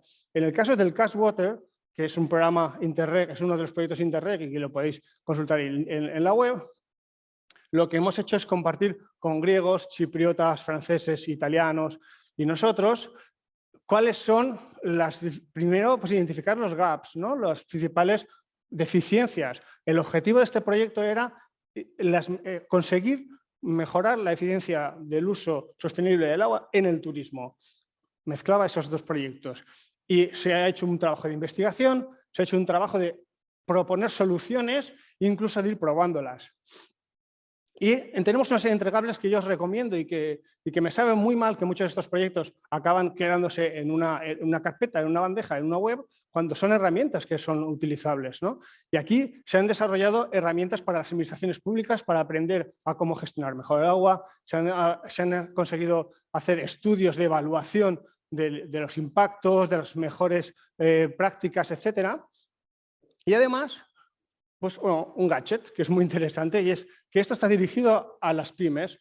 Tenemos disponible ahora una herramienta de autodiagnóstico para que cada empresa del sector pueda analizar cuál es el uso que está haciendo de su agua, cuál es la tecnología que está aplicando, cuál es la situación de la normativa y de la ordenación que le afecta y sobre la que tiene que trabajar. Bueno, una herramienta muy sencilla en la que cada uno empieza a autodiagnosticarse y sobre la que además, como se ha hecho antes una investigación, obtienes recomendaciones, obtienes buenas prácticas. Mira, para mejorar en este indicador tienes esta práctica y tienes esta fuente. Puedes hablar con ellos y encontrarás una solución. Bueno, son pequeñas herramientas que yo creo que tenemos que ir aplicando todos, ¿no? Y que, como os digo, está disponible, es un proyecto europeo y por lo tanto es de todos.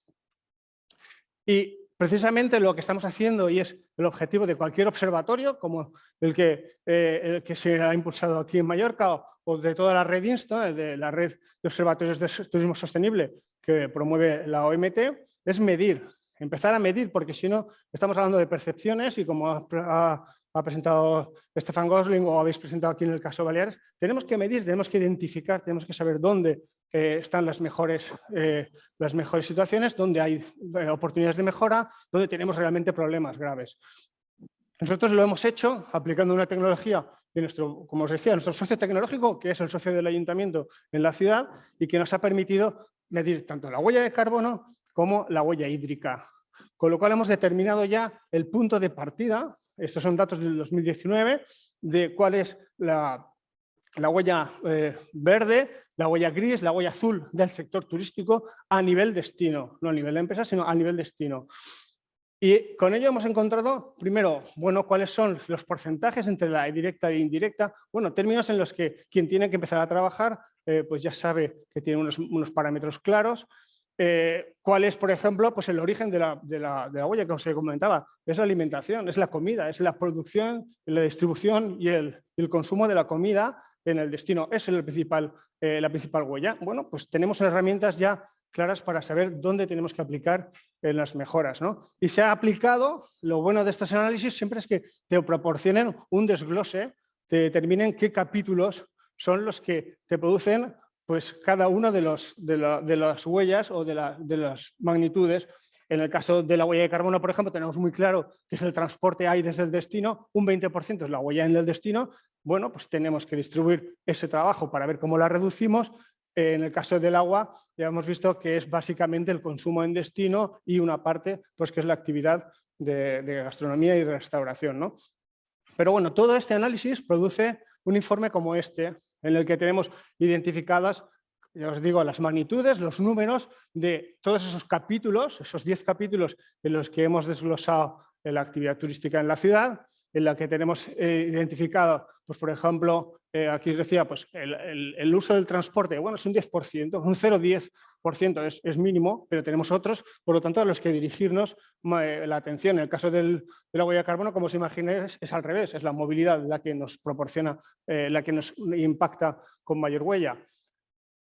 Y estos capítulos, que los tenéis aquí desglosados, son los que con esta herramienta podemos dirigirnos a la administración local, la administración autonómica que gestiona diferentes servicios, a cada uno de los subsectores de la industria, incluso veis, está desglosado por categorías de alojamiento. Bueno, tenemos unos parámetros de trabajo y sobre los que ahora el reto es, bueno, vamos a desglosar, vamos a bajar ahí a cada uno para proporcionar herramientas de análisis y de reducción de la huella hídrica. Esos son los siguientes pasos y con los que ahora estamos empezando a trabajar. Y bueno, para resumir, os voy a poner un breve vídeo, si está, que un poco presenta todo este trabajo, este proyecto. Valencia está comprometida con el cumplimiento de los Objetivos de Desarrollo Sostenible de la Agenda 2030. El cambio climático es el principal desafío de nuestra sociedad. Por ello, Valencia ha decidido desplegar acciones para combatir sus impactos y convertirse en un destino turístico con huella neutra tanto de carbono como del agua. Y ya estamos dando los primeros pasos. Valencia ha sido la primera ciudad en calcular y certificar la huella de carbono de la actividad turística. Aplicando un sistema digital innovador, se puede determinar con exactitud las emisiones totales y de cada uno de los componentes. Información imprescindible para definir e implementar acciones de reducción y compensación. Avanzando en la hoja de ruta, Valencia se compromete a gestionar de forma más sostenible un recurso esencial, el agua. Una capital que ya es la ciudad europea con mayor eficiencia gracias a las inversiones en infraestructuras y digitalización llevadas a cabo. Dando un paso más, ahora se convierte en el primer destino mundial en calcular y verificar la huella hídrica. Aplicando tecnología innovadora, conocemos el impacto del turismo en todos los usos. Sabemos cuáles son los consumos en cada uno de los capítulos que la componen y tenemos la base para reducirla entre todos. Porque un destino turístico que gestiona su impacto medioambiental favorece la calidad de vida en la ciudad, una economía local más sostenible y la conservación de los ecosistemas naturales. Impulsa el ahorro de costes para las empresas, tanto al rediseñar procesos como reducir el consumo de recursos, y permite que los residentes y visitantes disfruten de un entorno más sostenible, seguro y saludable. Un proyecto impulsado por el Ayuntamiento de Valencia y que desarrollan las fundaciones Visit Valencia y Aguas de Valencia Global Omnium. Muy bien, muchas gracias. Toda esta información la tenéis disponible en nuestra página web. Podéis consultarla y cualquier consulta estaré encantado de atenderla. Gracias. Thank you so much. It's really interesting to observe how this water court, Tribunal del Agua, is still operating, looking for the water efficiency. And I am completely agree with you that the data is very important. It is completely impossible to design efficient water management policies if we don't have correct data, if we don't have statistical data in order to take the best decisions. Completely agree. Thank you so much. Now is the time of Mr. Asad Riza, Deputy Minister of the Ministry of Tourism in the Maldives Islands. It's your time.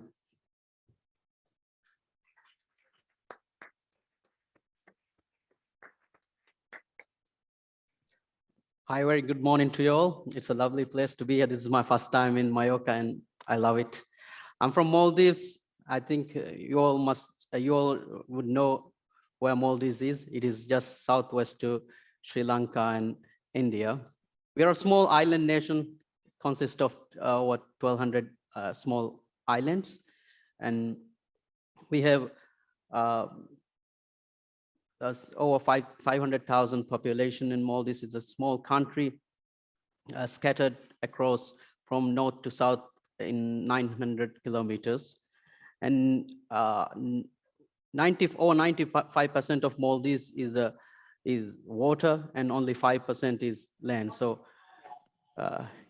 we have a lot of water, but I would say water is scarce in Maldives because we cannot use salt water for the purpose of drinking and other things. The main economic activity in Maldives is tourism, somewhat about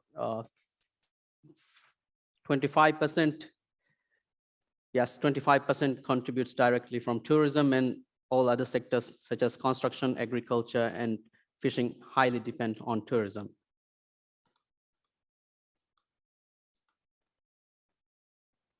Here's a small map of Maldives. I will look into an overview of tourism. We have over 167 resort islands registered at the ministry. So the special and the unique thing about Maldives resort is we have the concept of one island, one resort. So each island have one hotel and it is self-sustained. Each island would have their own desalination plant, STP, powerhouse, and everything is managed in one island. City hotels, we have 11 and a huge liveaboard sector, 135 registered, and a booming guest house sector, about 779 registered guest houses, and travel agencies over 500, as well as dive centers registered, it's close to 200. Now look into the status of water resources in Maldives. Mainly it is three sources: seawater, rainwater, and groundwater. Climate change is causing adverse impact and posing a challenge on water security in the country. Warming temperatures, changes in precipitation patterns, and sea level rise have affected and will likely continue to affect water supply and quality. Each year, several islands have reported shortage of drinking water, and fresh water has been supplied to cater to these islands. Mainly it is during March to April, end of April.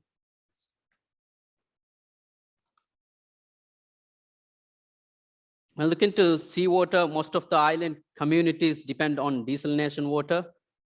The challenge is desalination water is main source of desalination water. The demand of desalinated water is highest during the dry season, generally from January to April. Desalinated water is transported on ships to the islands that report water shortage during the dry period of the year. Transporting desalinated water on ships to the dispersed island has been a huge challenge over the years, and is increasing number of islands face water shortage every year. Also, having a desalinated plant, it requires huge amount of energy, and also it is operationally it is costly, and also for the construction it requires a lot of money.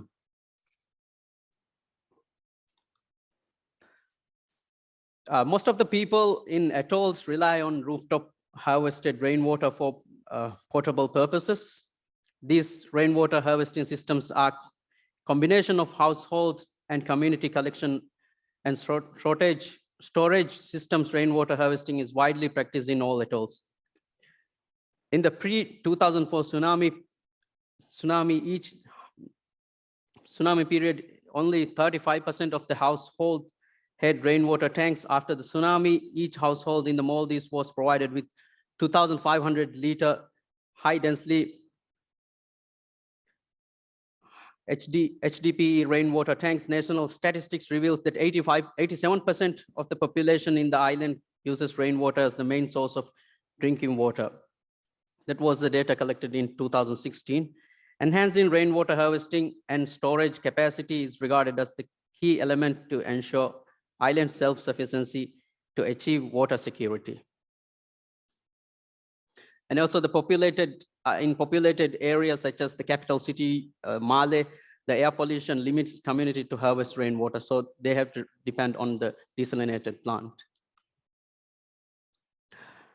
And when looking to the groundwater lenses in the islands lie at an average depth of 1 to 1.5 meters. So Maldives is a very low-lying country. Our islands are just above 1 or 1.5 meters above the sea level. They exist as a thin fresh water lens floating on top of the underlying saline water. Traditionally, the drinking water was abstracted from these shallow aquifers using hand-dug open wells.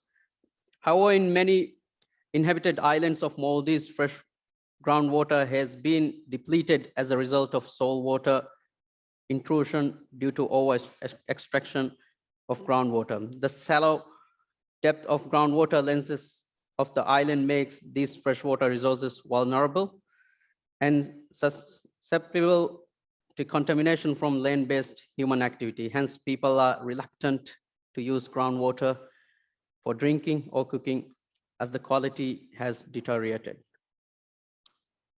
Also, the climate change and other natural disaster affects us a lot, and we could not depend on groundwater. As you can see on the diagram,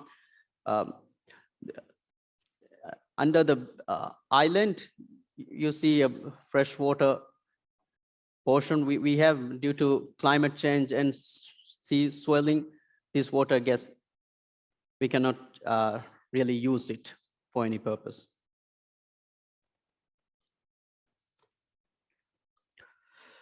Now I'll look into some of the government policy directions. One is to protect and conserve water resources, also to strengthen our current legal framework, also to adopting cost-effective, environment-friendly and appropriate technologies, building institutional capacity, maintaining financial and environmental sustainability, also to strengthen advocacy and awareness about the topic. And one area we are lacking is research and development. So we'll be more focusing on this area. As my colleagues have mentioned, data are very important. We do not have relevant data. We do not measure the consumption as it should. So we'll be focusing on those areas. These are some of the regulations, laws we have made to protect and preserve our water resources. And under this Tourism Act, Preservation and Protection of Environment in the Maldives Tourism Regulation, all the resorts, when they have their own desalination plant, it is a must to use 50% of the energy from renewable sources. So we will not, the government of Maldives will not give them license unless they have this particular target achieved. The best practices we have is the groundwater usage for any purpose is prohibited in the tourism industry. We have, as I said, our population is 500 million, but every year we are welcoming over 1 million tourists. It's a huge industry for us. And even though it is huge, the tourism sector, they are not allowed to use groundwater for any purpose. They have to produce their own water from desalination plant and other sources. Grey water is used flushing, irrigation, and gardening. Some of the resorts are already using that. Rainwater harvesting and groundwater recharging practice. Now it's only few communities that are harvesting rainwater. So we do not put this rainwater collected to any pipe or anywhere. So it directly goes to the ground. So our ground will get recharged. And they should have a registered treatment, sewage treatment plant, and also a registered desalination plant shall be installed in every tourist establishment, which is half of the energy has to be renewable. That's it. What I learned from my colleague is that most importantly, we should all have to measure our consumption rate, how much we are producing, how much waste we are producing, how much we are consuming for water, so that we can make good decisions. And this year we are celebrating our 50th anniversary for the tourism. That's why the logo is there. So a lot of events are going to be held in Maldives this year, and I invite you all to come down and see what's going on there. Thank you.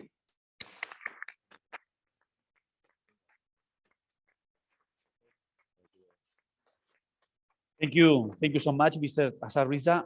It is very interesting to observe how the problems that we have here in the Balearic Islands are very similar than you have in Maldives. Problems like salinization of underground water, overexploitation. And I am also agree with you that the desalinization plants probably, it can seem a solution for the sun run, but at the end, we have to take care about the big problems that they have related with the energy problems and the environmental problems about the salt generation of these desalinization plants. Thank you so much for this interesting. Now is the time of questions. If some of yours wants to ask some questions to the members of the panel, some of them now are not with us. Stefan has some classes and he needs to go, and also the conseller cannot participate in the roundtable, but it will be a great moment in order to make a question. I have one question for Oniol.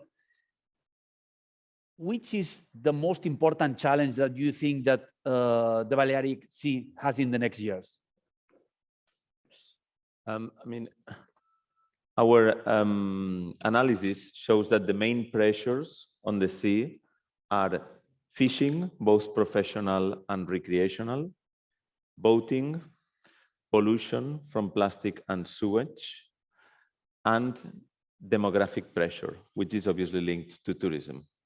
So I believe that it is a very uncomfortable debate to have, the one about limits, but it's one that is prevalent and present in the Balearic society. It is about how much these islands can sustain. And the message that we need to grow in quality rather than in quantity is there. It has permeated, and now we need to take action to deliver that. The second challenge that I think we face is making people realize that it is in their interest to invest to protect the marine environment. So we have had many good conversations with the tourism industry. And when we talk to the tourism industry, I see a tourism industry that is convinced and that understands the issue and that is ready to take action. But often they think mainly in terms of their premises, or of the beach next to their premise, or of their client and the activity they can do in their hotel. And this is fine and understand. What I think they need to do is to take one step beyond that and think collectively. And when we see the tourism industry can be very effective in placing some demands to the national government or to the Balearic government, requesting more help or more support or certain policies, we would like to see that happening for more investment in marine conservation, for the creation of marine protected areas. The world is currently uniting towards one goal, which is protecting 30% of the sea by 2030. And the Balearics already has 20% protected, but only 0.16% highly protected. So one challenge or ambition that we have is we want to see the tourism industry proactively engaging in securing this goal. Let's see 30% of the Balearic Sea protected, 10% highly protected, and the tourism industry needs to be a key player. And one final comment. I've been watching lots of football lately because my sons want to make me watch the Champions League and the Europa League and everything. And sometimes I think of the tourism industry as the best player you can have to improve the marine environment, but at the moment it hasn't got off the bench. It is a bit like Gareth Bale with Real Madrid.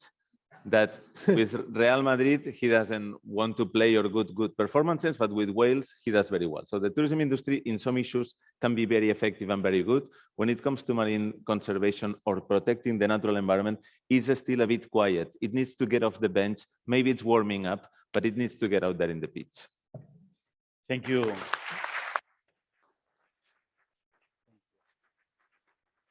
Completely agree with you, and for sure that everybody's agreed that Real Madrid is the most best football team in the world.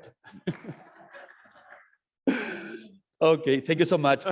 Mr. Assad, one question, because you were speaking about the gray water, and in my opinion, the gray water, for sure, it can be a very good solution in the next years, because for toilet, for gardening, it can be a good solution because it has no sense to use fresh water for these kinds of things.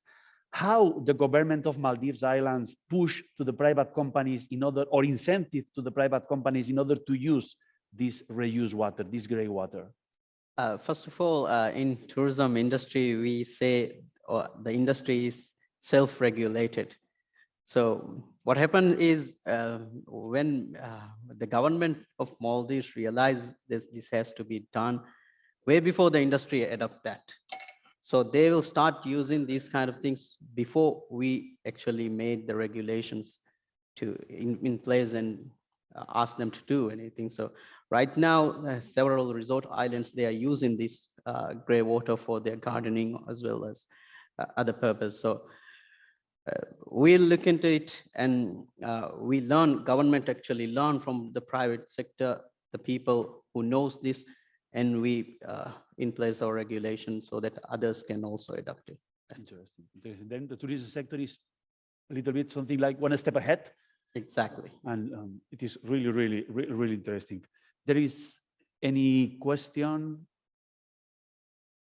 Because for me, it's very complicated to see that. No? I have one question for Mata, for Mr. Mata. You were speaking about the data. And also Stefan Gosling were speaking about the importance of to have data. It is really, for a researcher like me, it is really interesting to observe, like, for example, in the Rhodes Islands, they have data about the consumption in the rooms, in the hotel rooms, and they know if it is in the toilet, if it's in the shower, because at the end of the day, if you want to take the best decisions, you need to have this data. In the case of Valencia, how you manage this information and how you obtain this information about the water? Yeah, well, at this stage, what we have done is to get the destination image. I mean, applying all the factors and all the figures that we can get from the whole destination, from the whole sectors to the global image of Valencia. And our step forward is to escalate, to compare. What we have done, for instance, in the carbon footprint, it was the same. We had the carbon footprint of tourism in the destination, and then we ran 2 pilot tests in the conference center and the aquarium, which are big tourist attractions, to test if the measurement was okay, was right, and the figures agreed with the individual calculation, and it was up to the gram. So it was the model works. Our project now is to apply the same for the whole destination in the carbon footprint and also in the water footprint, to involve all the producers, all the stakeholders on producing their data and checking the model to get even the real-time carbon and water footprints. That should be the goal of this data, because we have done it and it really works. So that's the output that we can deliver to the consumer, to say, okay, your carbon and water footprint of your stay will be this. You have to take these steps on these measures to reduce it. And even you can help us to compensate your footprint. So your legacy will be clean when you leave the destination. And please help us to do so. You need data and transparency. That's why we need this digitalization. We need this kind of innovation to transfer the data, real-time data, to the users.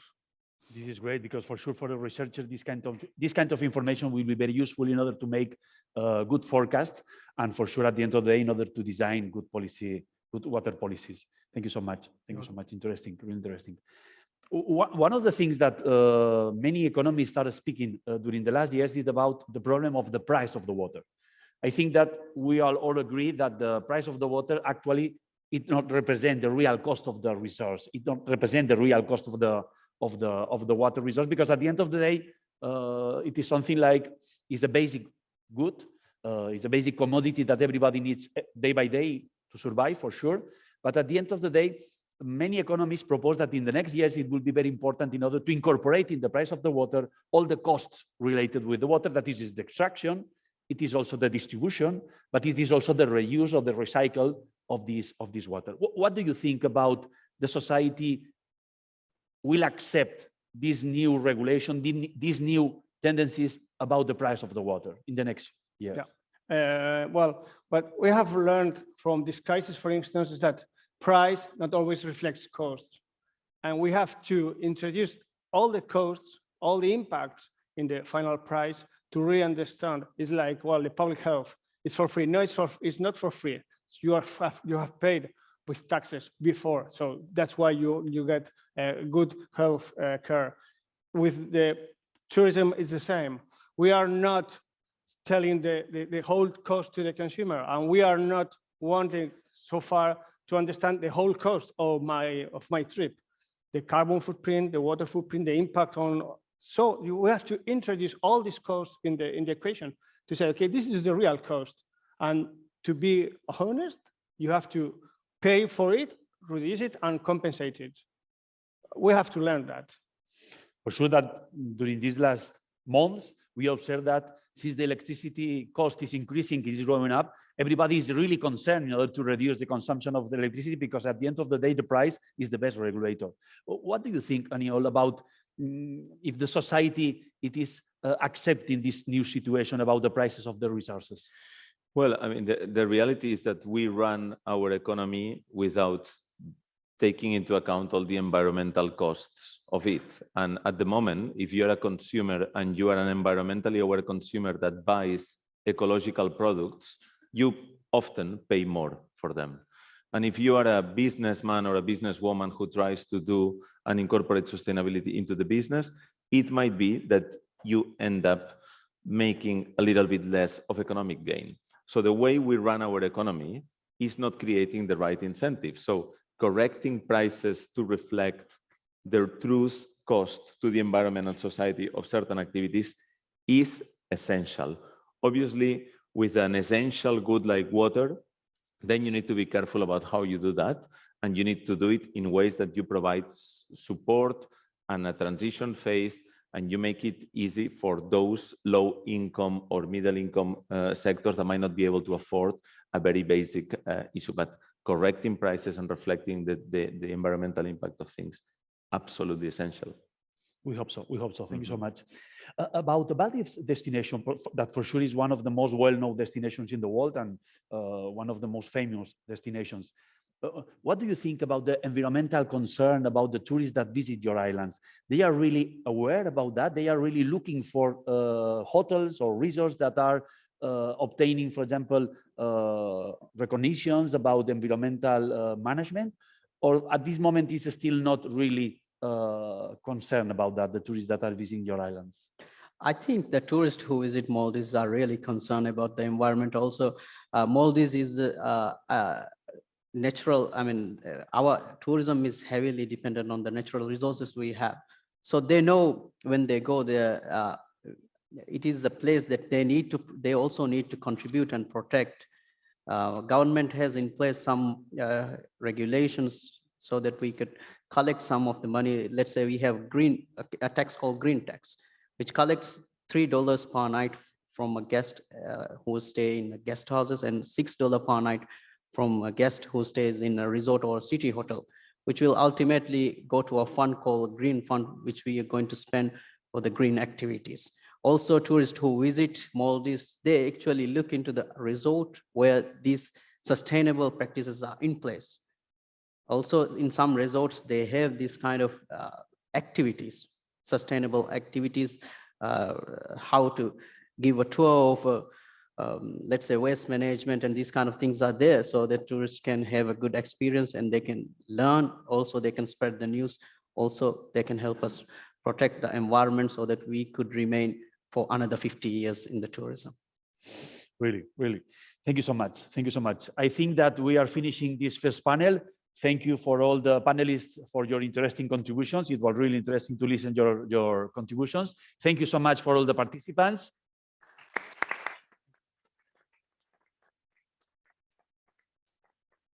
And now is the time of a short coffee break outside, and all of you are really invited. Thank you so much. Thank you. Thank you so much. Thank you, Tomeu Deya. And thank you, of course, over to our panelists. Thank you so much to Miquel Mir, Aniol Esteban, Jaume Mata, Azar Riza, and Stephen Gosling, who was online with us. As Tomeu said, we have a coffee break now. Thank you so much for your interesting contributions.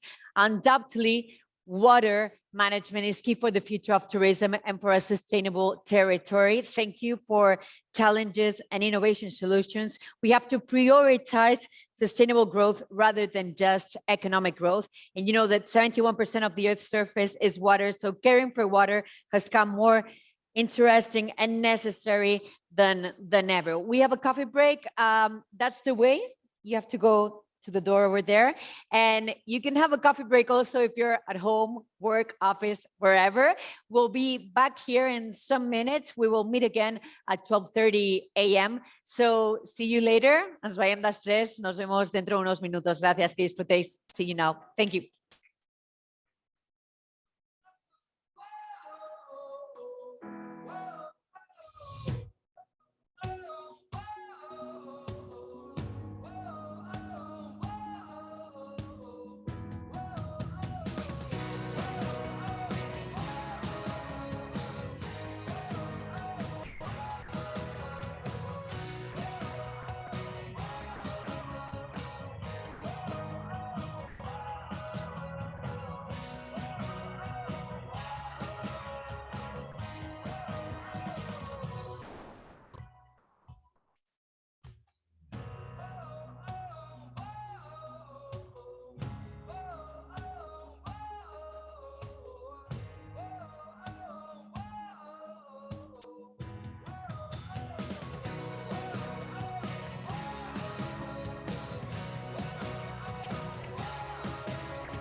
And we can build our dreams on suspicious minds. We can go on together with suspicious minds. And we can build our dreams on suspicious minds.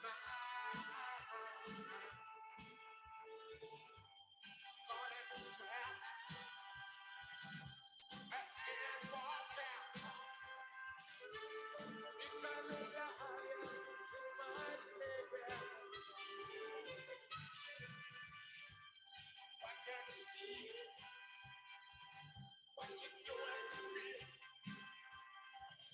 When you know already what I said.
cruel.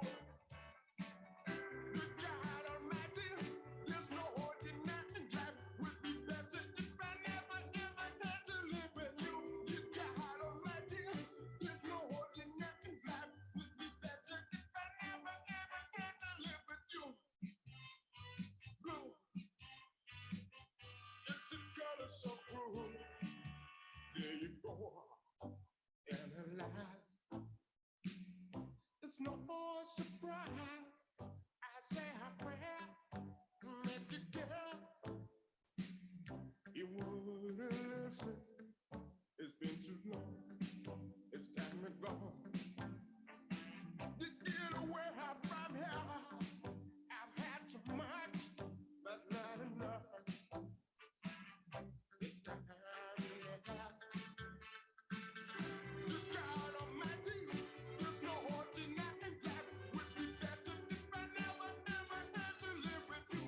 Good God Almighty, there's no ordinary life would be better if I never ever had to live with you. Blue, it's a color so blue. Blue, blue, it's a color so blue.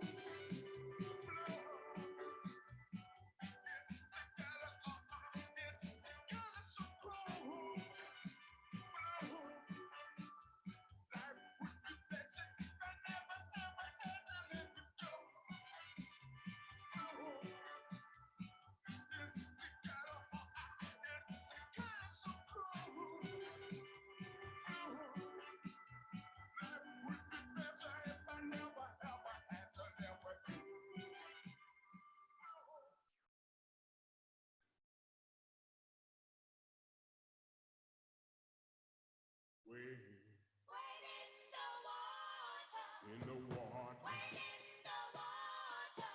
Wade in the water. In the water, children. Wade in the water.